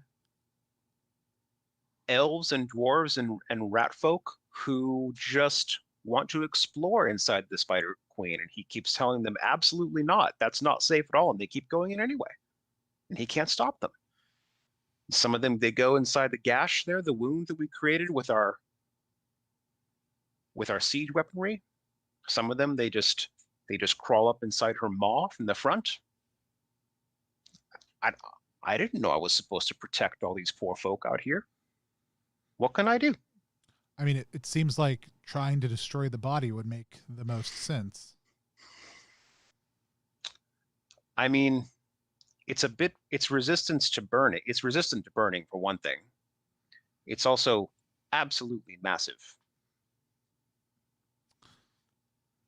Well, that does sound harder. Never mind. Then I guess you're not a dummy. And so, I mean, are your men in danger by being here? If people keep on going mad, how long will it be until someone like yourself succumbs? He stares at you wide-eyed and says, I cannot succumb. But those who have turned, those who have been tainted, we send them back. We send them back behind the line. We send them back to Basto. I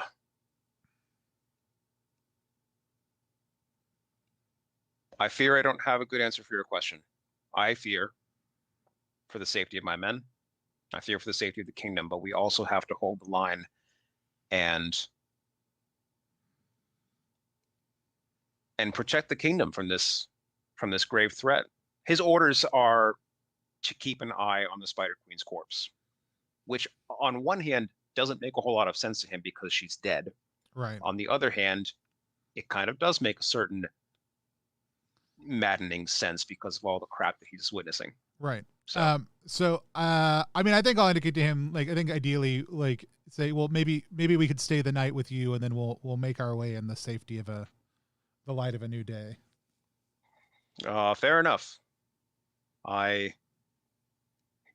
He indicates that he has a couple of empty tents that are further away from the Spider Queen's corpse, because he would feel absolutely awful if Prince Teleron fell under any evil influence. So, yeah.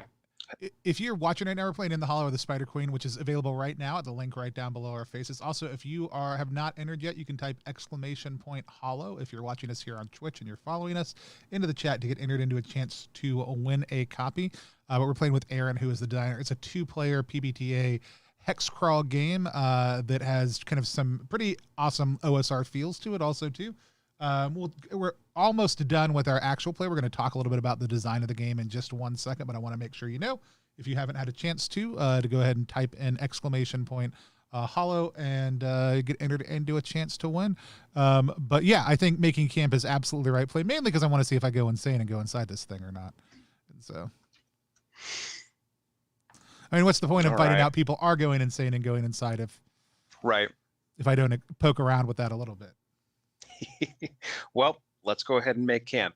Inari, when you reach one of these empty tents, you'll find within an hour or two a meal brought to you, and so you don't have to spend rations today. Yep. And Inari, in the course of conversation, will say that she can protect the sanctity of your mind while you're here, and you won't have to worry about the evil influence of the Spider Queen's thoughts. Do you know about what that is at all? Actually, I don't, she says, but I can protect you in general. I have the ability to protect you from any psychic influence, shall we say. Okay. For a time. Michael Harmon, you have to be watching on Twitch, and you have to, which there's a link to in the description of the original post of the video, and you have to put the exclamation point at the front of Hallow, just FYI.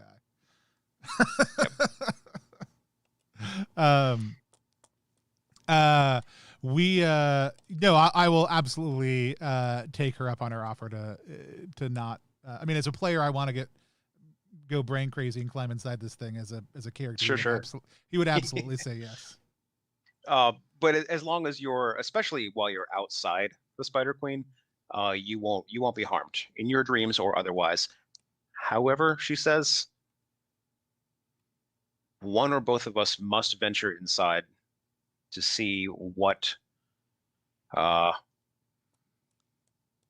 to investigate the imminent harm to not only the human kingdom, but perhaps the entire world. Oh, I think sweet. I think there are secrets inside that we need to uncover. That sounds, not losing my mind sounds good. Climbing inside does not sound great, but if the entire, given the madness of the kingdom and what the captain described, I don't see how I could do anything but explore the innards of this giant spider, I guess. Right. All right.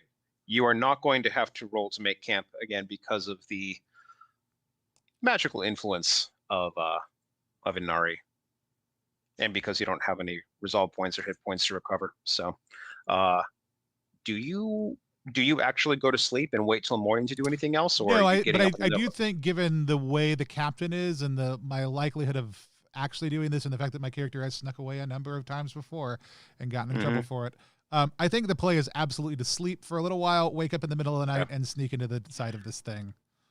Is absolutely the plan. And so, maybe he goes and asks if there's like a lantern for the inside of his tent so it's not so dark in there, and some other stuff. Sure. But all of this is just his coy way of getting stuff he wants to be able to go inside this Spider Queen later. So yeah, we'll kind of play it off to kind of convince the captain we don't have anything up our sleeves, and then around 2 a.m. Sneak inside this the witching hour. But what better time? Yeah. And so sounds good to me. You will. How do I want to handle that? I love how you described requesting a lantern. That won't be a problem at all. That is brought to you.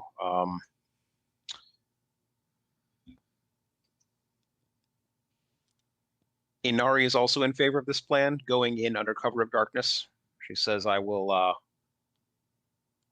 awake at the appointed time, she says, and then she promptly falls asleep. So when you wake up,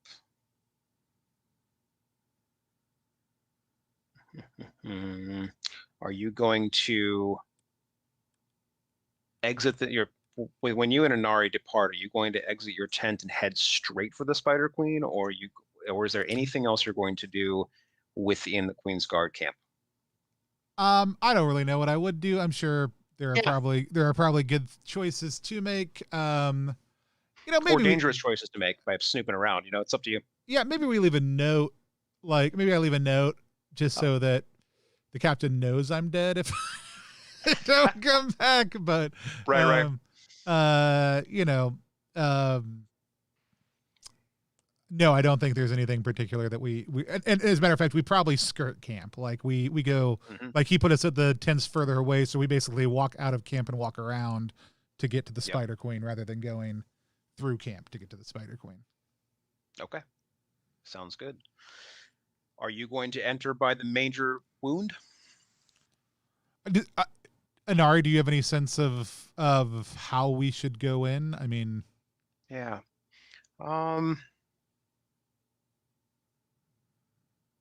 She says sometimes the most obvious avenue is the best avenue, and it's the biggest opening. Yeah, the big wound sounds like an easier way to get in than trying to go into a spider's mouth, and so. Yeah. All right.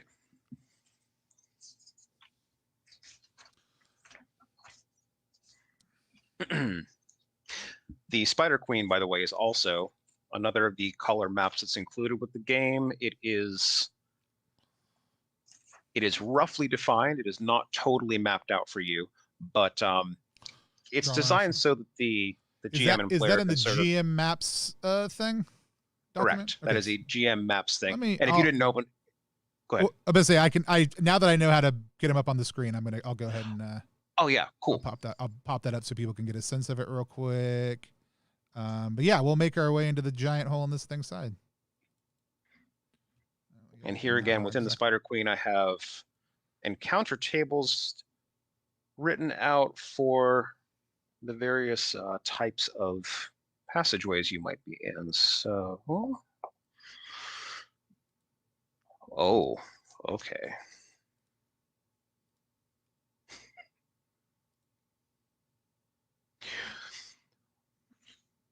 Should I continue narrating while you pull that up? You can, yeah. It's not a challenging process for me. Yeah, cool. It's just figuring out what things I need to click on. Go ahead. So you notice that the blood, as I described earlier, has substantially congealed, although it's a pretty messy process getting through this gaping wound, and there's a lot of flesh, there's a lot of wet viscera that I won't describe in too much detail right now since we're on a public stream, but as you go a little bit deeper into the corpse, after let's say 5 minutes of trying to sort of navigate past some fleshy bits, you notice that it's sort of the walls transition from spongy wet flesh to sort of a calcified rock texture, which is very strange, and you weren't necessarily expecting that at all. And suddenly, where you are resembles more of a cave or tunnel network than a living creature or once living creature. So that's kind of weird. And at one point, while you're climbing over an outcropping of rocks, I need you to roll plus speed. That is a 10. I also don't know. I mean, we said I had advantage. I don't know when that was or if that's still active. I mean, I guess it was for a day or so. We said you had advantage for a day until sundown of the same day, and then we said you took a several days journey around. Yeah, that's what I assumed. I wasn't trying to mine for anything specifically. I should have just done more stuff while I had a blessing. Also, you're rolling at gangbusters, so I wouldn't worry too badly about that advantage. On a 10+, you definitely sidestep this tripwire that you notice between these two stalagmites, and you hear a number of rapidly scurrying feet approaching from down the tunnel. What do you do? The passageway that you're in is fairly narrow. You don't see any branches right now, although there were branches behind you. So there's a tripwire. I go over the tripwire.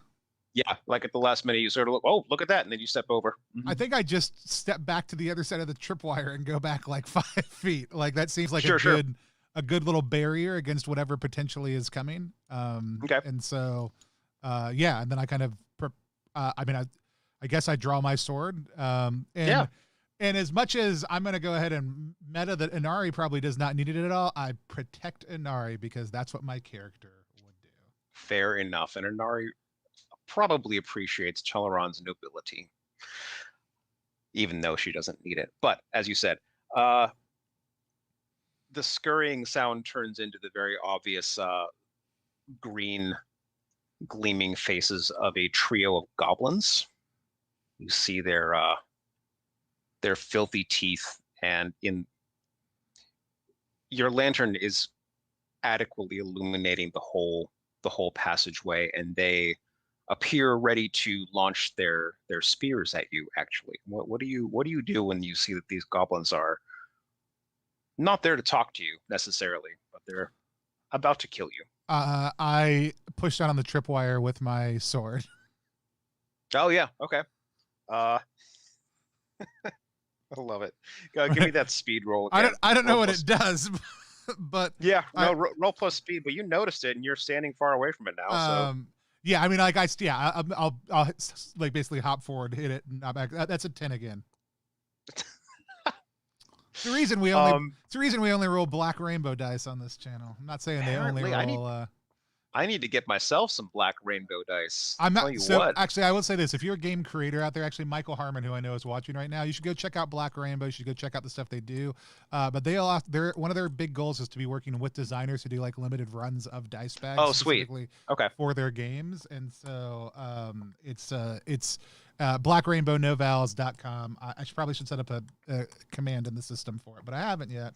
But yeah, it's definitely worth checking out. Gorgeous stuff. We did something with them for our last Kickstarter project, but it's a really cool company. That's awesome. I just saw their stuff online all the time and wanted to buy it. So, oh yeah. And so I was like, hey, let's do something together. And so, it turns out they roll really well. Yeah. And I just don't talk about them when they don't roll well. So, fair enough. So I hit the tripwire. Yeah, so on a roll of a 10,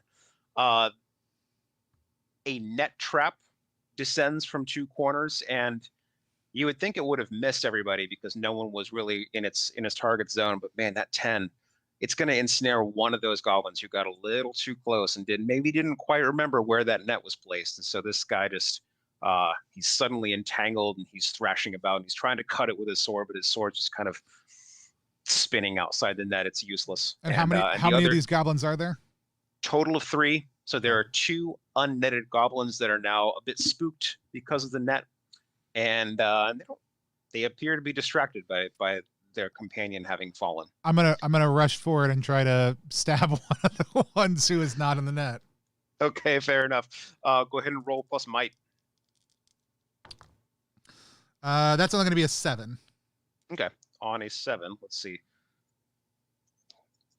I don't even do combat very often. I have to look at let's see. On a 7-9, your attack is successful, but you open yourself to attack or some other complications. So yeah, go ahead and deal your damage, a d6 minus 1. So it's gonna be a 3. Okay. Not about that. Go ahead.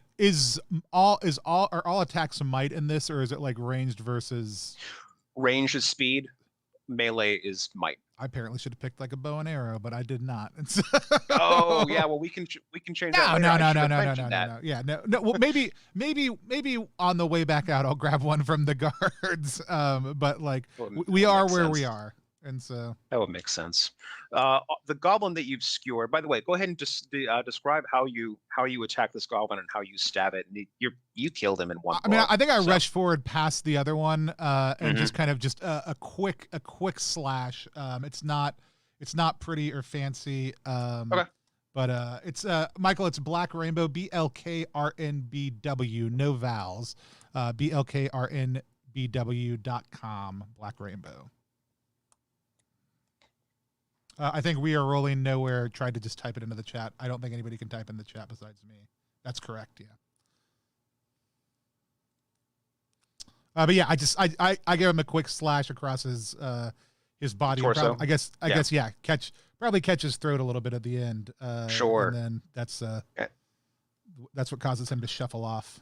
It is curtains for him. He falls backwards, and you see the blood spurting, and no, that's it for him. Unfortunately, his friend gets the opportunity and deals his own damage. So this guy does. Seems to have a vicious little spear on him, and he is going to deal 3 damage to you. So you need to take that off of your hit points. You have no armor, I believe. Yeah, and his armor soak here is what does armor do in this game? It is soak. It simply removes some damage. Yep. All things I probably could have gotten had I been more conscious of this. Not only numerous times. Oh, I guess I should have thought. I get this belt on also. I don't know if that does anything. Oh, that's still on, isn't it? Yeah. Yeah, we should roll for that whenever you set out into an area. Go ahead and roll plus. Oh, what did I? Luck, you said? It was luck. Yeah, roll plus luck. Which is unmodified for me. It's a 7. Okay. No one sees you, but the effect will wear off in 2d6 minutes and cannot be used again until the next day. So, retroactively, these goblins should not have seen you. Yeah, I should have asked you whether you were wearing that. Retroactively, I should remember that I have these things, but I do a little ways into it.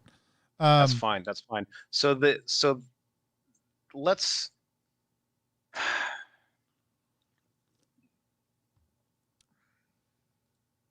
Would you prefer to rewind the scene with your belt of invisibility, or would you prefer to continue as of right now, as if it just activates? I think activating right now is 100%. I think in narrative, maybe I remember I have this thing on as I'm charging forward, and activate it as I run forward. Okay, so as you kill the goblin, your belt activates, and the guy who I was going to have attack you swings and misses, and starts screeching because he can't see you. What the heck? Inari also moves into the shadows. As far as you know, she doesn't have a cloak of invisibility or whatever, but you also don't see her right now. So you're not quite sure where she's at. And the goblin's just sort of scurrying around the passageway back and forth. What do you do? I'm going to kill the other one who's not in the net, or hopefully I will. And I will, that's a 8. All right. On an 8. It's the exact same thing. You deal your damage, but you open yourself up to attack or complications. So the complication here is that your belt's not going to work for another little while. Okay. The timing of that is 2 minutes. Your belt is inactive for 2 minutes, but you kill the goblin, right? Okay. I rolled a 2 this time around, so. Oh, okay. So not well. You wound the goblin quite grievously, but it is still sort of hooting and hollering as it bleeds all over the passageway. And it gets, I'm going to say it gets an opportunity to try to strike back at you because your belt is offline. And my sword is inside of it. And absolutely. It's going to deal 4 damage to you, actually. That's, that happens. Let's see. The goblin takes its spear and sort of gets you on your hip, right? That is not an insubstantial wound for me. No, it's not. How far does that take you down? No, where are you at? I'm halfway now. I'm at 4. Halfway down. Yeah. The system. Let's. I rolled this time. I rolled a 11, which will be a 10 modified to. Oh wow! Yeah. And your damage. Just 2 again. Well, that's plenty for him. A second attack will finish him off. How do you finish him off exactly? I think this is I had stuck him, he had stuck me back, and I kind of take a step back as he stabs again, and kind of skewer him through the torso, and then kind of turn back to his friend who is, I don't know if he's still tangled in the net or not. Yeah, absolutely is. And then go immobilized. Go over to attack him. I don't think I'll make you roll if you want to execute this poor chap. I don't want to execute this poor chap. I don't know Goblin though. Oh, I guess maybe that's the play. So maybe I'll grab the net and kind of yank him down towards the ground. And ask Inari if she can speak Goblin, because she said she speaks all the languages of the land, and so Goblin seems I need to one of those. Double check whether she does or not.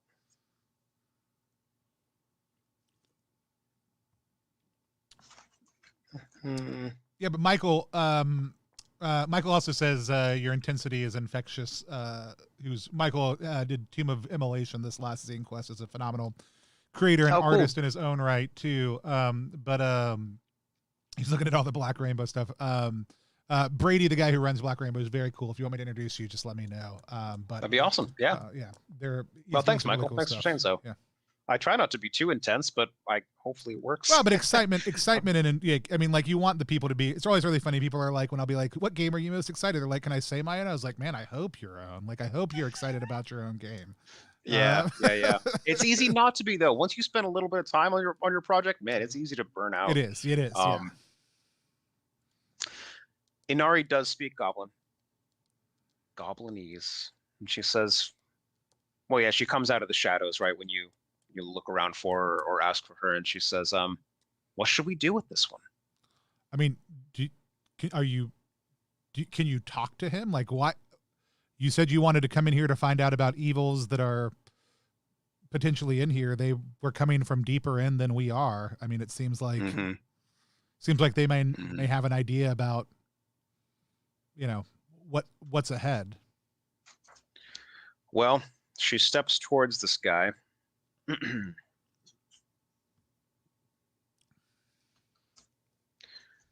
She asks him a question in his language, and they have a bit of back and forth here. If you are paying close attention, and if you wish to, you can go ahead and open up the Goblin language on your character sheet as well. Why would I not?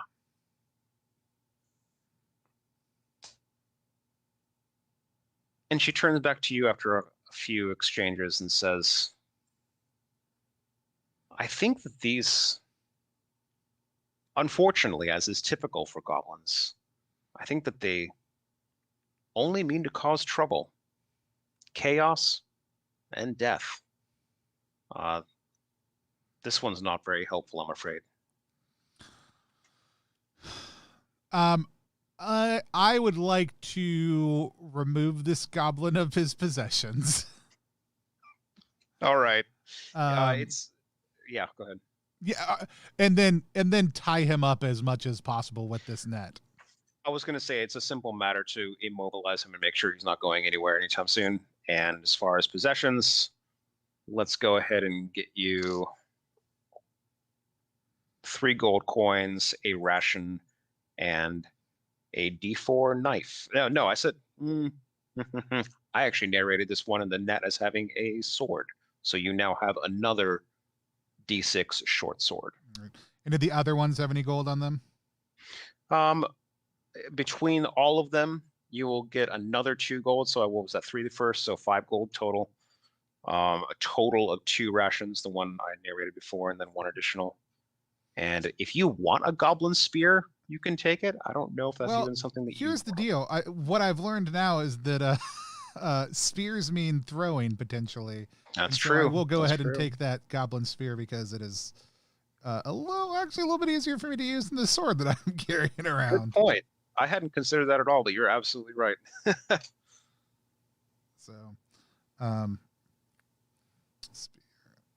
so yeah, I'm gonna. We'll loot the bodies, immobilize the goblin, and then press in a little bit further. We've been playing for about 2 hours. Do you have a good point coming up soon that will be like a good hanger that's gonna like create some solid like, ooh, we got to go buy this right now for everybody watching? I do. I think we should. I think we could actually just do one more encounter. Sounds good. Yeah. What do you think? Sounds good. Great. Yeah. Great. You are. I need to find just the right one. And I also like, it is really funny. Like, especially now knowing it, this like in the hollow of the Spider Queen was not what I expected it to be. Like I was thinking like, oh, that's the area on the other side of the spider, not like legitimately inside of the the giant carcass of the Spider Queen. That's super fun. Not everyone gets that, but I don't know. I felt like that was pregnant with possibility, if you will. Yeah, I think it is. I think it is absolutely. And so I'm thrilled. Like when you described the size of it, I was like, oh, interesting. That's very, very large. And then when you said everybody's going in it, I was like, oh no, that's clever, and I love that. And so, Oh, cool. So the passageway that you're in, you continue on for about 10 minutes. It winds without branching, and it eventually opens out into a massive stone cavern. And when you go out into it, you see that it's lit. I'll describe how in a moment, but because it's lit, you can see that it's like half a kilometer across. Okay. And what I'm describing to you now is a chamber that could not possibly exist within a 100-meter spider body, but it is apparently bigger on the inside. And when you witness a chamber for the first time that should not physically exist in this physical space, I'm going to have you roll to maintain composure, which I need to. I apologize. I need to find this move. you said this is kind of like a. Insight is mental fortitude, right? Or is that empathy? Or is it a different mechanic? It is empathy. Okay. Rare and terrifying events elicit a roll plus empathy to maintain courage and composure. Cool. Well, then I rolled a 10. And so... Okay, you're on a 10 plus. Crazy. On a 10 plus, your courage is unshaken. So you are up to the task. Inari must comment on it though, and Inari must say this is absolutely impossible. And I kind of I think I'm looking at her for explanation as she, right before she says that, and so you see a robed figure on a raised dais in the center of this cavern, and this figure appears to be basking in the worship and sacrifices of his followers. About 25 people in this cavern. If you kind of peer out from behind an outcropping of rock, there's not a big chance they're going to see you because you're actually pretty high up on the wall. Okay. And they're all very much enraptured by this central figure. And most of them are human, some are not. Some appear to be much shorter with big bushy beards. A couple of rat folk in there too, you notice. So you seem to be worshiping this figure. And this figure is not entirely human either. It appears to be some kind of unnatural hybrid of human and spider. From the waist up, got this humanoid torso, 2 arms, a head. But from the waist down, you've got like this 5-meter spider body, giant spider. Okay, now this is really, really a big spider. Not a baby spider body. Right. Big old 5-meter spider with a human like centaur style body on the front of it. And it is speaking to the congregation. You can't quite make out what it's saying from where you are. What do you do? You said this is a giant cavern. This is one of the ones that's more like stone and stuff. Yes, exactly. How high up does it go? It goes up 30 meters. It's a big old domed cavern. What is the ceiling like? The ceiling is like stalactites. Okay. What they're made of, you can't tell. They look like stone. Right. It looks like a big subterranean cavern, basically. Are there other light sources in here? Oh, yes. I meant to narrate that some torches around the dais. So this appears to be some kind of hastily constructed temple or unholy chamber, if you will. Okay. I want to sit. If we wanted to make our way down, is there an obvious path, or is this just like a convex kind of? I'm going to say that there are some irregular switchbacks. Exactly. That line the wall this way and that you can kind of go down. I am also going to describe the robes of these folks as bearing the symbol of those guys that were leaving town at the beginning of the session. Right. Cool. Glad we're on the same page. I point all this out to Inari. Is my belt active still? Like, has it reactivated? Go ahead and roll luck. Yeah, Okay. we have to roll luck each time it reactivates for a scene. Cool. That is going to be luck is flat, so that's an 8. It's an 8. I think this was the same result as last time, which is no one sees you, but the effect will wear off in a few minutes. I'm going to roll the exact number of minutes, but I'm not going to tell you because that wouldn't be fair. Cool. To tell you exactly how many. If you're okay, actually, I would like to have planned with Inari before I enact this, because I would have activated it on my way down, but like, yes. So I ask Inari, like, is this the evil that she was worried about?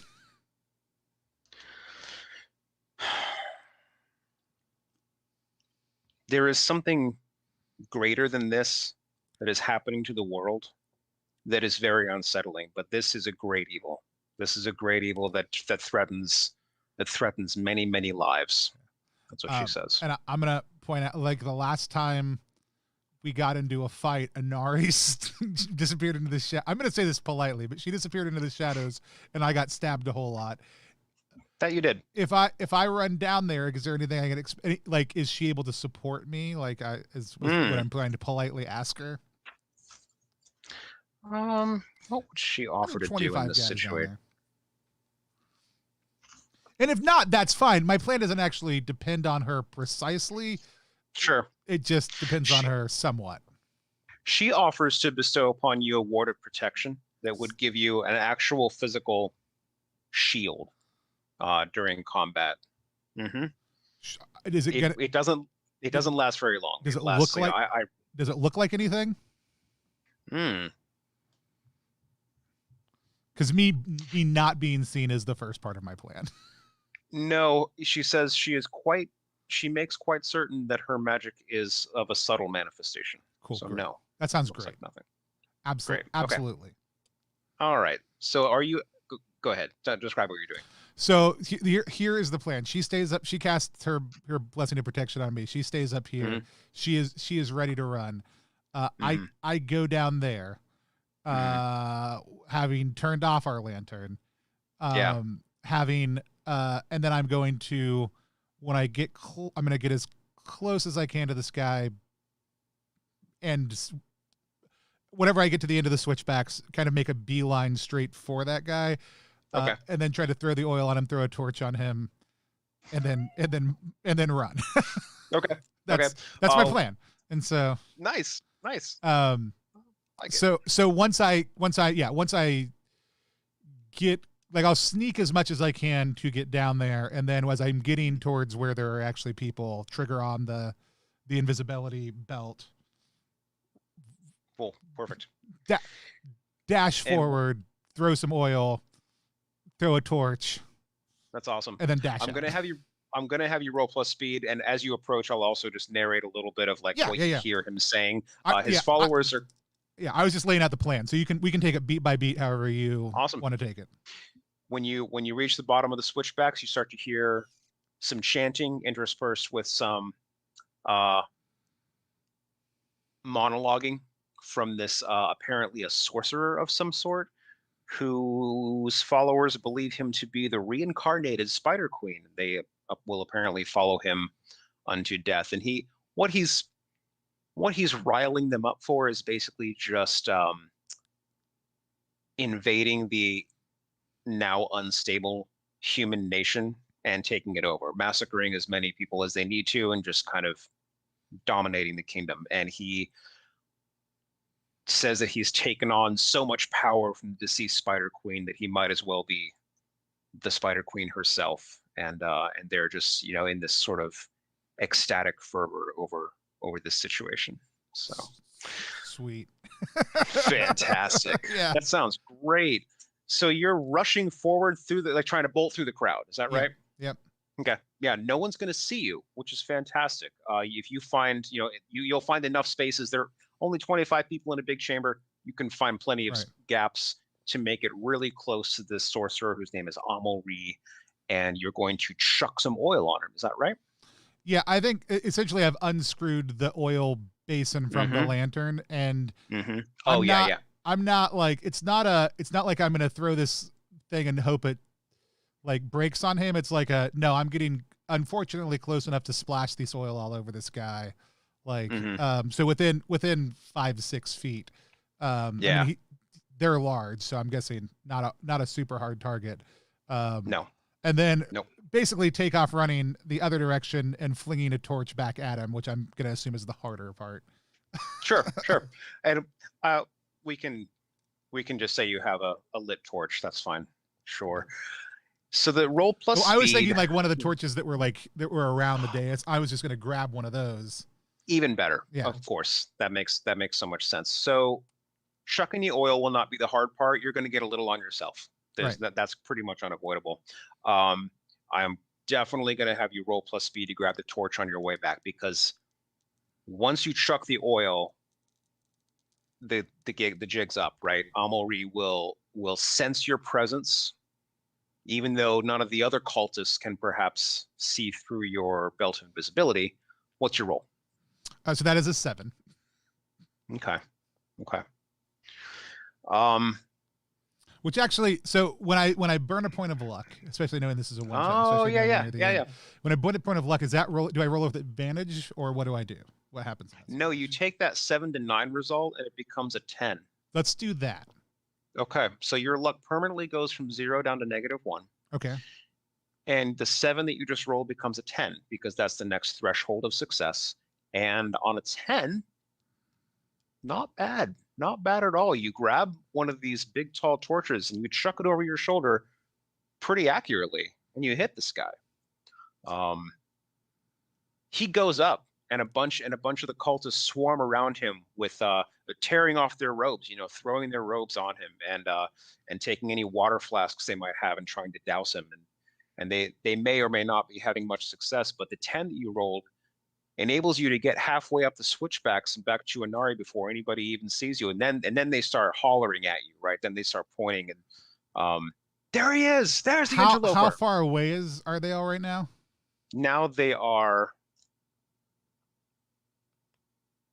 30 meters. I don't know how far you can away. throw a goblin spear, but at this point I might as well go ahead and throw a goblin spear at a big cultist guy generally, but also the entire mass of people around him. Like he's my obvious target, but also collateral damage is absolutely a possibility. If you are trying to hit Amalri, the big spider guy, that's going to be a disadvantage, because it's a long way away. No, that's fine. I am, but it's also just kind of a desperate, like, I'm running out. If I hit him, it's one more thing. So go ahead and roll disadvantage speed. Roll 3d6 for speed, but take the 2 lowest dice. Yeah.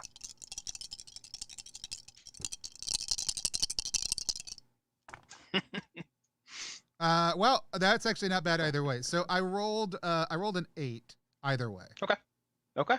Great. On an 8, whole bunch of 4s. Yeah, well, you burned him real good. So there's some damage that I'm marking down for him. And then you got him. You got him with that goblin spear, which ain't bad at all. The goblin spear does d6. Would you go ahead and roll d6 and add your speed? That's going to be a 6. Oh, fantastic. Man, I'm very impressed. Amalri is down. He's bellowing and screeching, and half of the torches are actually extinguished as he bellows, right? But there are a solid 8 cultists that are a bit hot on your heels as you tear out of the chamber, and that might be a good cliffhanger for us to end on. That sounds like a great cliffhanger for a send-off. Awesome. And so, yeah, so we've been playing In the Hallow of the Spider Queen, where I actually went in the Hollow of the Spider Queen. Yes, Possum Armada, how could you ever doubt that my cunning run up and throw oil all over him and then throw a goblin spear at him from across the way would fail. If you haven't yet, we're going to do a drawing in just 1 second. We're going to be giving away a copy of In the Hallow of the Spider Queen. In just 1 second, type Hollow, HOLLOW into the Twitch chat if you are watching right now and you haven't. But we are going to do a section that we do called Reaction Roll. Reaction Roll is a live stream within a live stream. It's where we sit down with a creator whose game we just played and talk to them about what our thoughts were.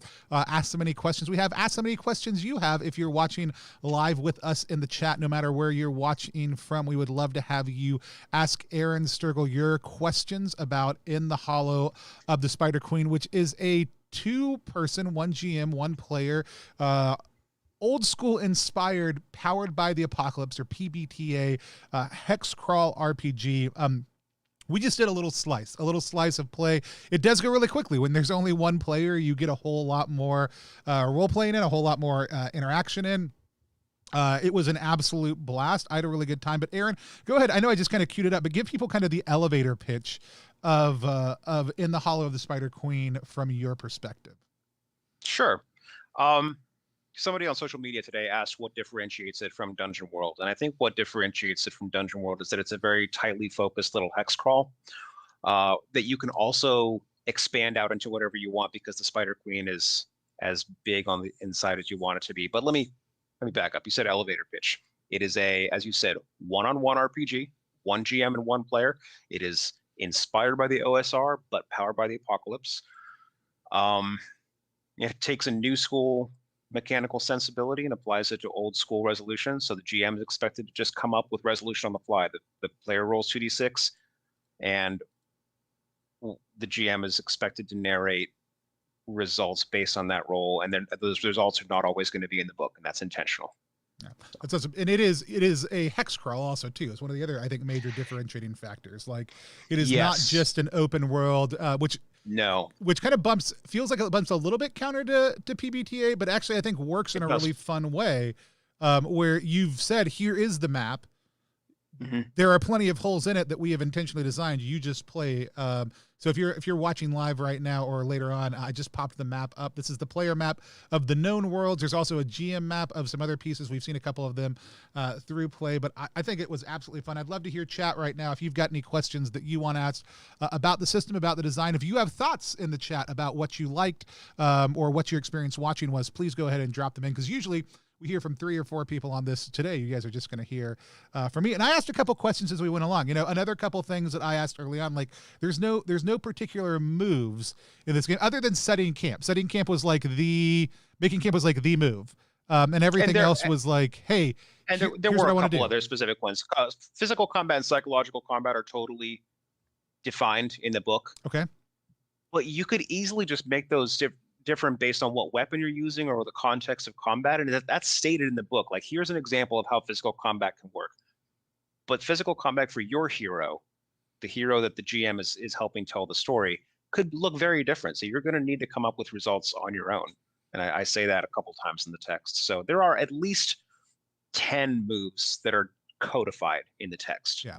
But they're only there for examples. Yeah, they're not, hey, you say what you're doing and then you trigger one of these 10 moves. It's hey, here are 10 examples of how moves could work in this game, which I love. One of the things I love the most about PbtA is the openness of it, is the intent that the players just narrate what they're doing, and then that triggers a move when the GM says it. This actually opens that up a little bit further, where it's like, hey, you say what you do, and then the GM just figures out what's the most appropriate stat to have you roll when that matters, and how and based on how you're doing that. I loved we talked about this at the very beginning. The stats were just very clear and very easy to pick up for me as far as what they each meant. Like I said, some of the only confusions are like making sure I actually understood luck, and then might versus speed as far as damage goes. But like, you've done a lot of really intelligent design on the character sheet. Also, the way things are linked together, the way things kind of show where you're going. There's kind of a flow chart feel to it that matches really, really well. And I love that process. Actually, in just 1 second, it might even be worth, what we didn't do. I bet you there's an end of game goals conversation that happens for XP. And even though my XP might not matter, we should do that at the end of we could do that right now. Yeah. Let's talk a little bit more about it, the game, and then we'll do that also too, because I think it's a good sign off piece for me to level up. So cool. Tell me a little bit about some of your, obviously powered by and inspired by Dungeon World, but you also went ahead and incorporated clocks for allies and hirelings, as well as languages. And it looks like even experience also. So you have these little 4-segment clocks. Tell us about why clocks, why you use them, and some of the different ways that you make use of them in the game. Two reasons. I got on, I believe it was Reddit, and I do not remember. I would have to do some digging to find the user who said, well, I got on Reddit and said, how in the world do I present languages in a quick, clear way where you start out knowing very little and then you gradually don't have to roll to speak a language anymore? And somebody just said 4 segment clocks, and I went, that's it. That's it exactly. And I haven't played a lot of clock heavy games, so that's an aspect of PbtA design that I'm a little less familiar with, but I did some reading and realized, yep, that's exactly what I need. In the XP expression, that's one thing that I really didn't like, how Dungeon World just gave you XP every time you fail a roll. It feels like very, very way too fast for my taste. And also, if there are players that roll a lot, they're going to get more XP than players who don't roll a lot, and that's less ideal. So for failure, I just say you have to tick off a segment of the clock, and then when you fill up the clock, you get an XP. So it slows that down just a little bit. It was just a pacing mechanism. That's all it is. Yeah. Well, let's talk about that a little bit. We just said we'll do it. So at the end, I'm guessing at the end we have a conversation about the goals, right? To track XP. That is correct. Basically. So go ahead and walk us through that. I'm actually going to show everybody the character sheet so they get a little bit of a sense of it. Let me. Good. Yeah, I'm happy with how that character sheet came out. So throw that up there. All I do. This is an empty character sheet, not my character sheet for anybody out there watching right now. All I do is ask you the 3 questions that are on your character sheet. Are you ready to do this now? I am. Did you explore a hidden or far off realm? I climbed inside of a spider queen. Hell yeah, you did. I would say that is a hidden realm as far as my character was aware. You will mark. I'm going to give you 2 XP for that. The rules say I can give you between 1 and 3, depending on how substantial I think that is. You did know that she was there, but you didn't know how big she was going to be. So, so 2 is appropriate for that. Question 2: did you form or develop any meaningful relationships? Yeah, I think this could be debated about what meaningful means. I feel like my most meaningful relationship was with a spider. I do feel like that was a meaningful relationship.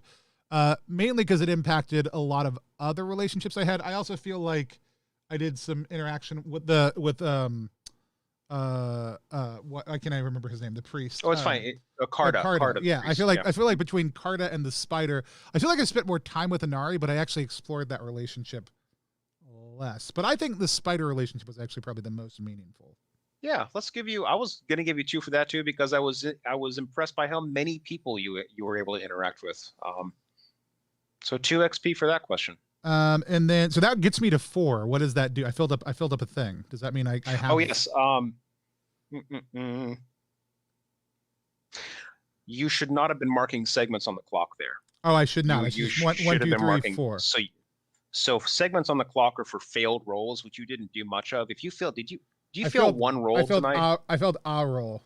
So you should have. I had a lot of 7s. Yeah, no, that doesn't get you XP. 6 or less gets you a pie slice. So your failure XP is a quarter of an XP basically for correct. Cool. Exactly. Every failed roll is a quarter of an XP point. What we're giving you now are full points, and you have 4 points. And the third question is, were you uncovering salient secrets? Was that your third goal? Yes, which I felt like matched my character, but I also feel like I did a whole lot of. Some of that was the location stuff. Some of that was spiders do speak a language. Also the creepy cult, I feel like, is a secret thing that Carta did not know about. I think that's worth 2 XP as well. I know also too. So all right, so I got 6 and a quarter XP. And 6 and a quarter, yes. And leveling works how in this game? It's not leveling. You just improve various things about your character. I think levels are fairly arbitrary and artificial. So you can do a few things. You can do a few things on page 5. Cool. Which is you can select a new goal to the cost of 2 XP. You can gain 1d4 HP or RP at 3 XP. So you just pay for various bonuses here. Cool. No, I love that. I also love the question. And can you unlock more goals as you go, or is it usually just the 3? That is the first option for spending XP. It's the cheapest one too. For only the cost of 2 XP, you can unlock a new goal, which lets you gain even more XP every session. Which I love. And also, it lets you codify this is important to my character now. Exactly. In a and you can write your own way. goals too. All the goals are only inspirational. Yeah. So. I love that as a way to kind of just say, hey, here's how you take your character from being a couple prompt questions over the course of the next little bit to being a very specific worldview about who they are, where they're at, all that kind of stuff. I think is very cool.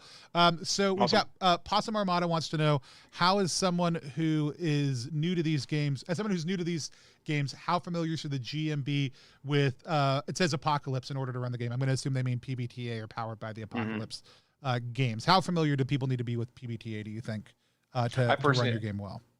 I try to write this game for a brand new GM, honestly. If you are comfortable looking at a hex map, taking the hero into a new hex and then rolling for an encounter in that hex, that's the hardest part of this game, in my opinion. I think that PbtA is very self-explanatory when it comes to rolling 2 dice, adding a stat value, and then determining what that result means. I think this is great for new GMs. Yeah.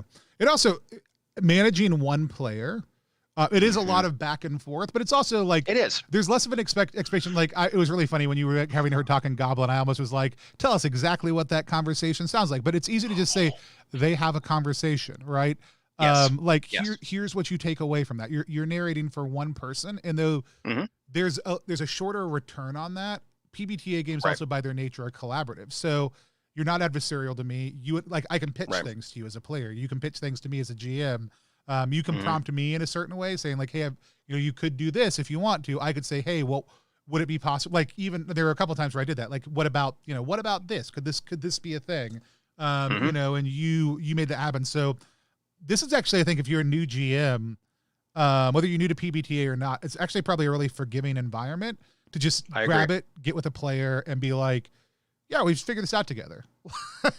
And it's a cornerstone of old school Renaissance games too, which inspire this game, that the GM should make rulings and not rules. When you asked about the religions of the world, those religions aren't in the book, and I had to just say, you know what? It's a pantheon of related deities that don't really conflict with each other very much. So hopefully, if you're a new GM, I would encourage you to try to be confident in just making something up on the fly. One sentence. All you need is just to give your player one sentence responses and be confident about it. And if they contradict each other, try to iron it out later. And again, it can be like, if they notice it or if you notice it, you'd be like, hey, I notice these things seem contradictory. How do we think that works in this world? Is it just a complex thing where two seemingly contradictory things coexist because different people have different perspectives?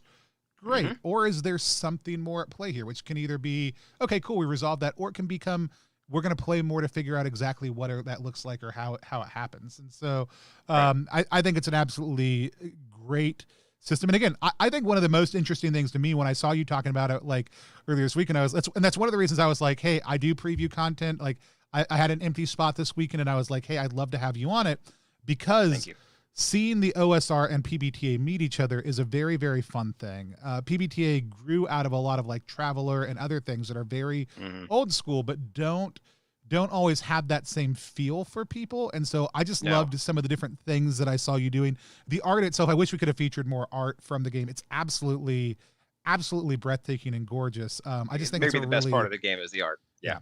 And just seeing art influence design and design influence art. The languages, tell me a little bit. I know we talked about it. So for allies and hirelings, how do we see those relationships grow? Is that just like, as important moments happen, you might say, go ahead and mark off another thing with that character? Yeah. Like, you can totally buy hirelings. So allies and hirelings, right? Allies would be Inari or Carta, and hirelings would be people you meet in town that you pay for their services. Right. And either way, they have an exhaustion clock, where if you make too many demands on them, or if you literally use them as a damage shield, physical or psychological, they might eventually walk out on you.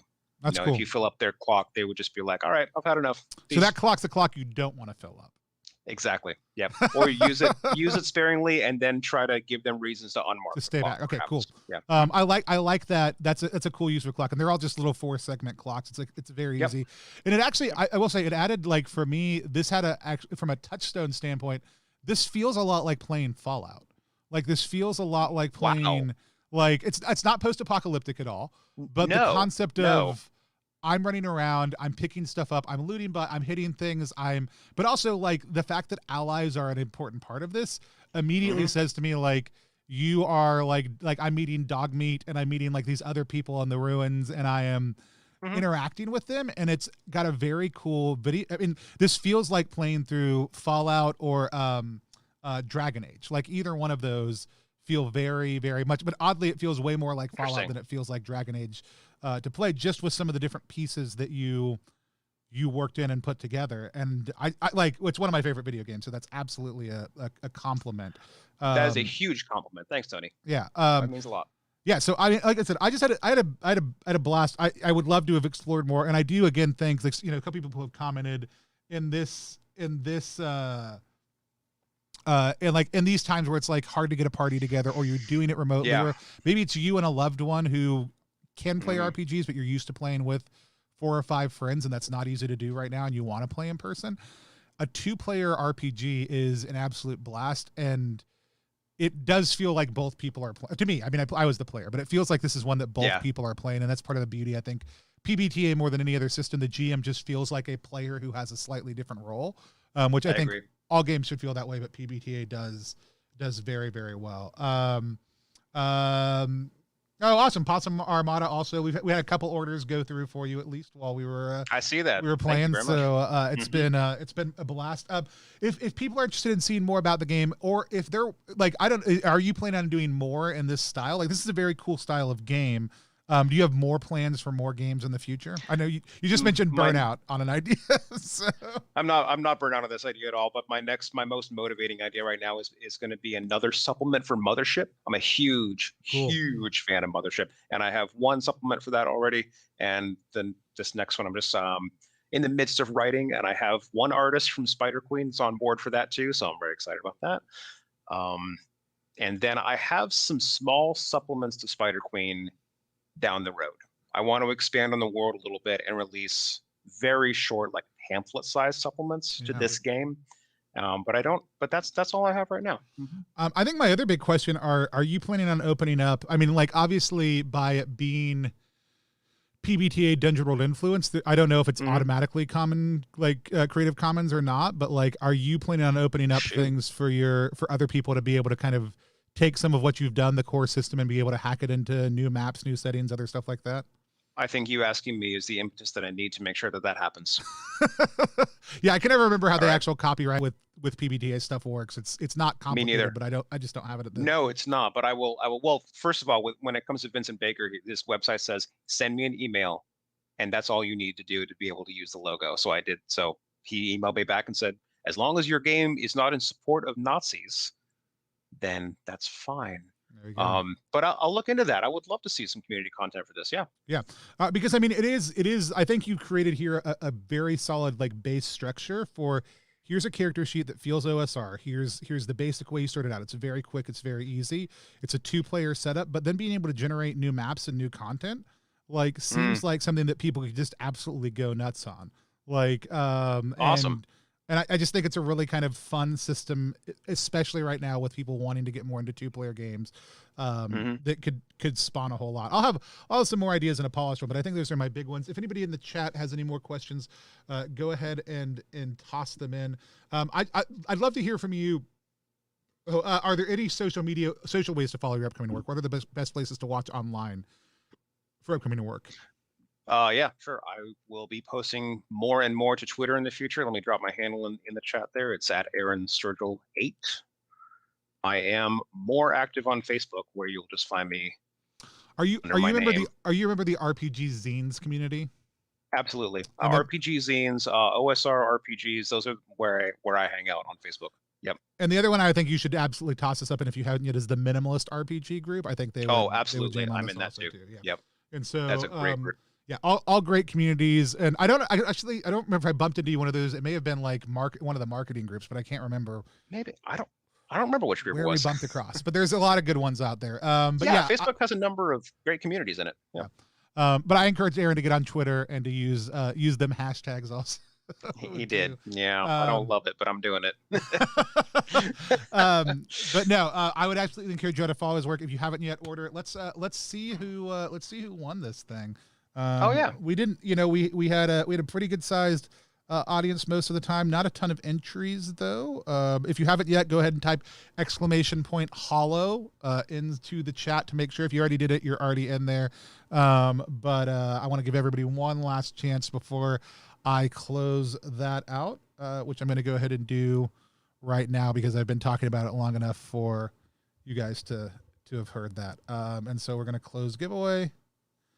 We are going to pick a winner, and it is Wolf Wizard. Wolf Wizard, go ahead and shoot me a message just via Twitch so that I know it's you. I'll get you connected with Aaron, and he'll get that copy shipped out to you so that it doesn't have to come to me and then go out to you also. Yeah, I was wondering about that. Sounds good. Oh, Snacky, you joined a little bit too late. You also had to be watching on Twitch, not on YouTube. But yeah, congratulations. Wolf, if you're not watching right now, I'll message you also too if you don't see this later to follow up with you because we want to make sure we get that. Tomorrow night we are going to be playing Frame with Spencer Campbell from Gilla RPGs, who did Frame is a Warframe video game inspired RPG. He did another one called Light, which is Destiny inspired. We're going to be doing that tomorrow night. Playing with the guys from Fresh Out the Box who appear on our stream a whole lot. On Wednesday, we're going to be playing Coyote and Crow, which is the Native American inspired RPG that's just killing it on Kickstarter right now, but it will be one of their few actual play live streams happening during their campaign. And then on Saturday, we have something else that's escaping me right now, but I'm very excited. We do giveaways all the time on stream, sometimes of games that are already out, sometimes of games that are coming up. So if you haven't yet, please hit follow here or on YouTube so you know when we're going live. Also, we just want to be supporting the ttrpg community.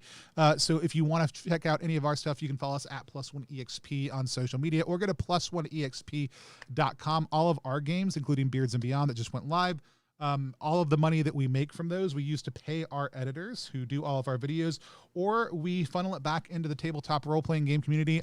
Next week, we have a game going up called Hieronymus in the store, which is part of our +1 Forward initiative. It's where a few times a year we donate a couple of $100s to a creator. We just give it to them so that they can advance their vision and their goal, because that can mean art, it can mean a print run, it can mean a playtest packet, it can mean a lot of different things to a small creator, and that's part of the way that we're investing back in our community through +1. So anything you buy there goes to help support a diverse set of support people that we have on our team, or they go to helping support independent creators. You can find all that stuff at +1exp.com. You can find Aaron's book at the link right below our face. You can find him at Aaron Sturgill 8 on Twitter. You can find us at +1exp. And until next time, we're just going to wave at the camera until I take us offline. Bye, guys.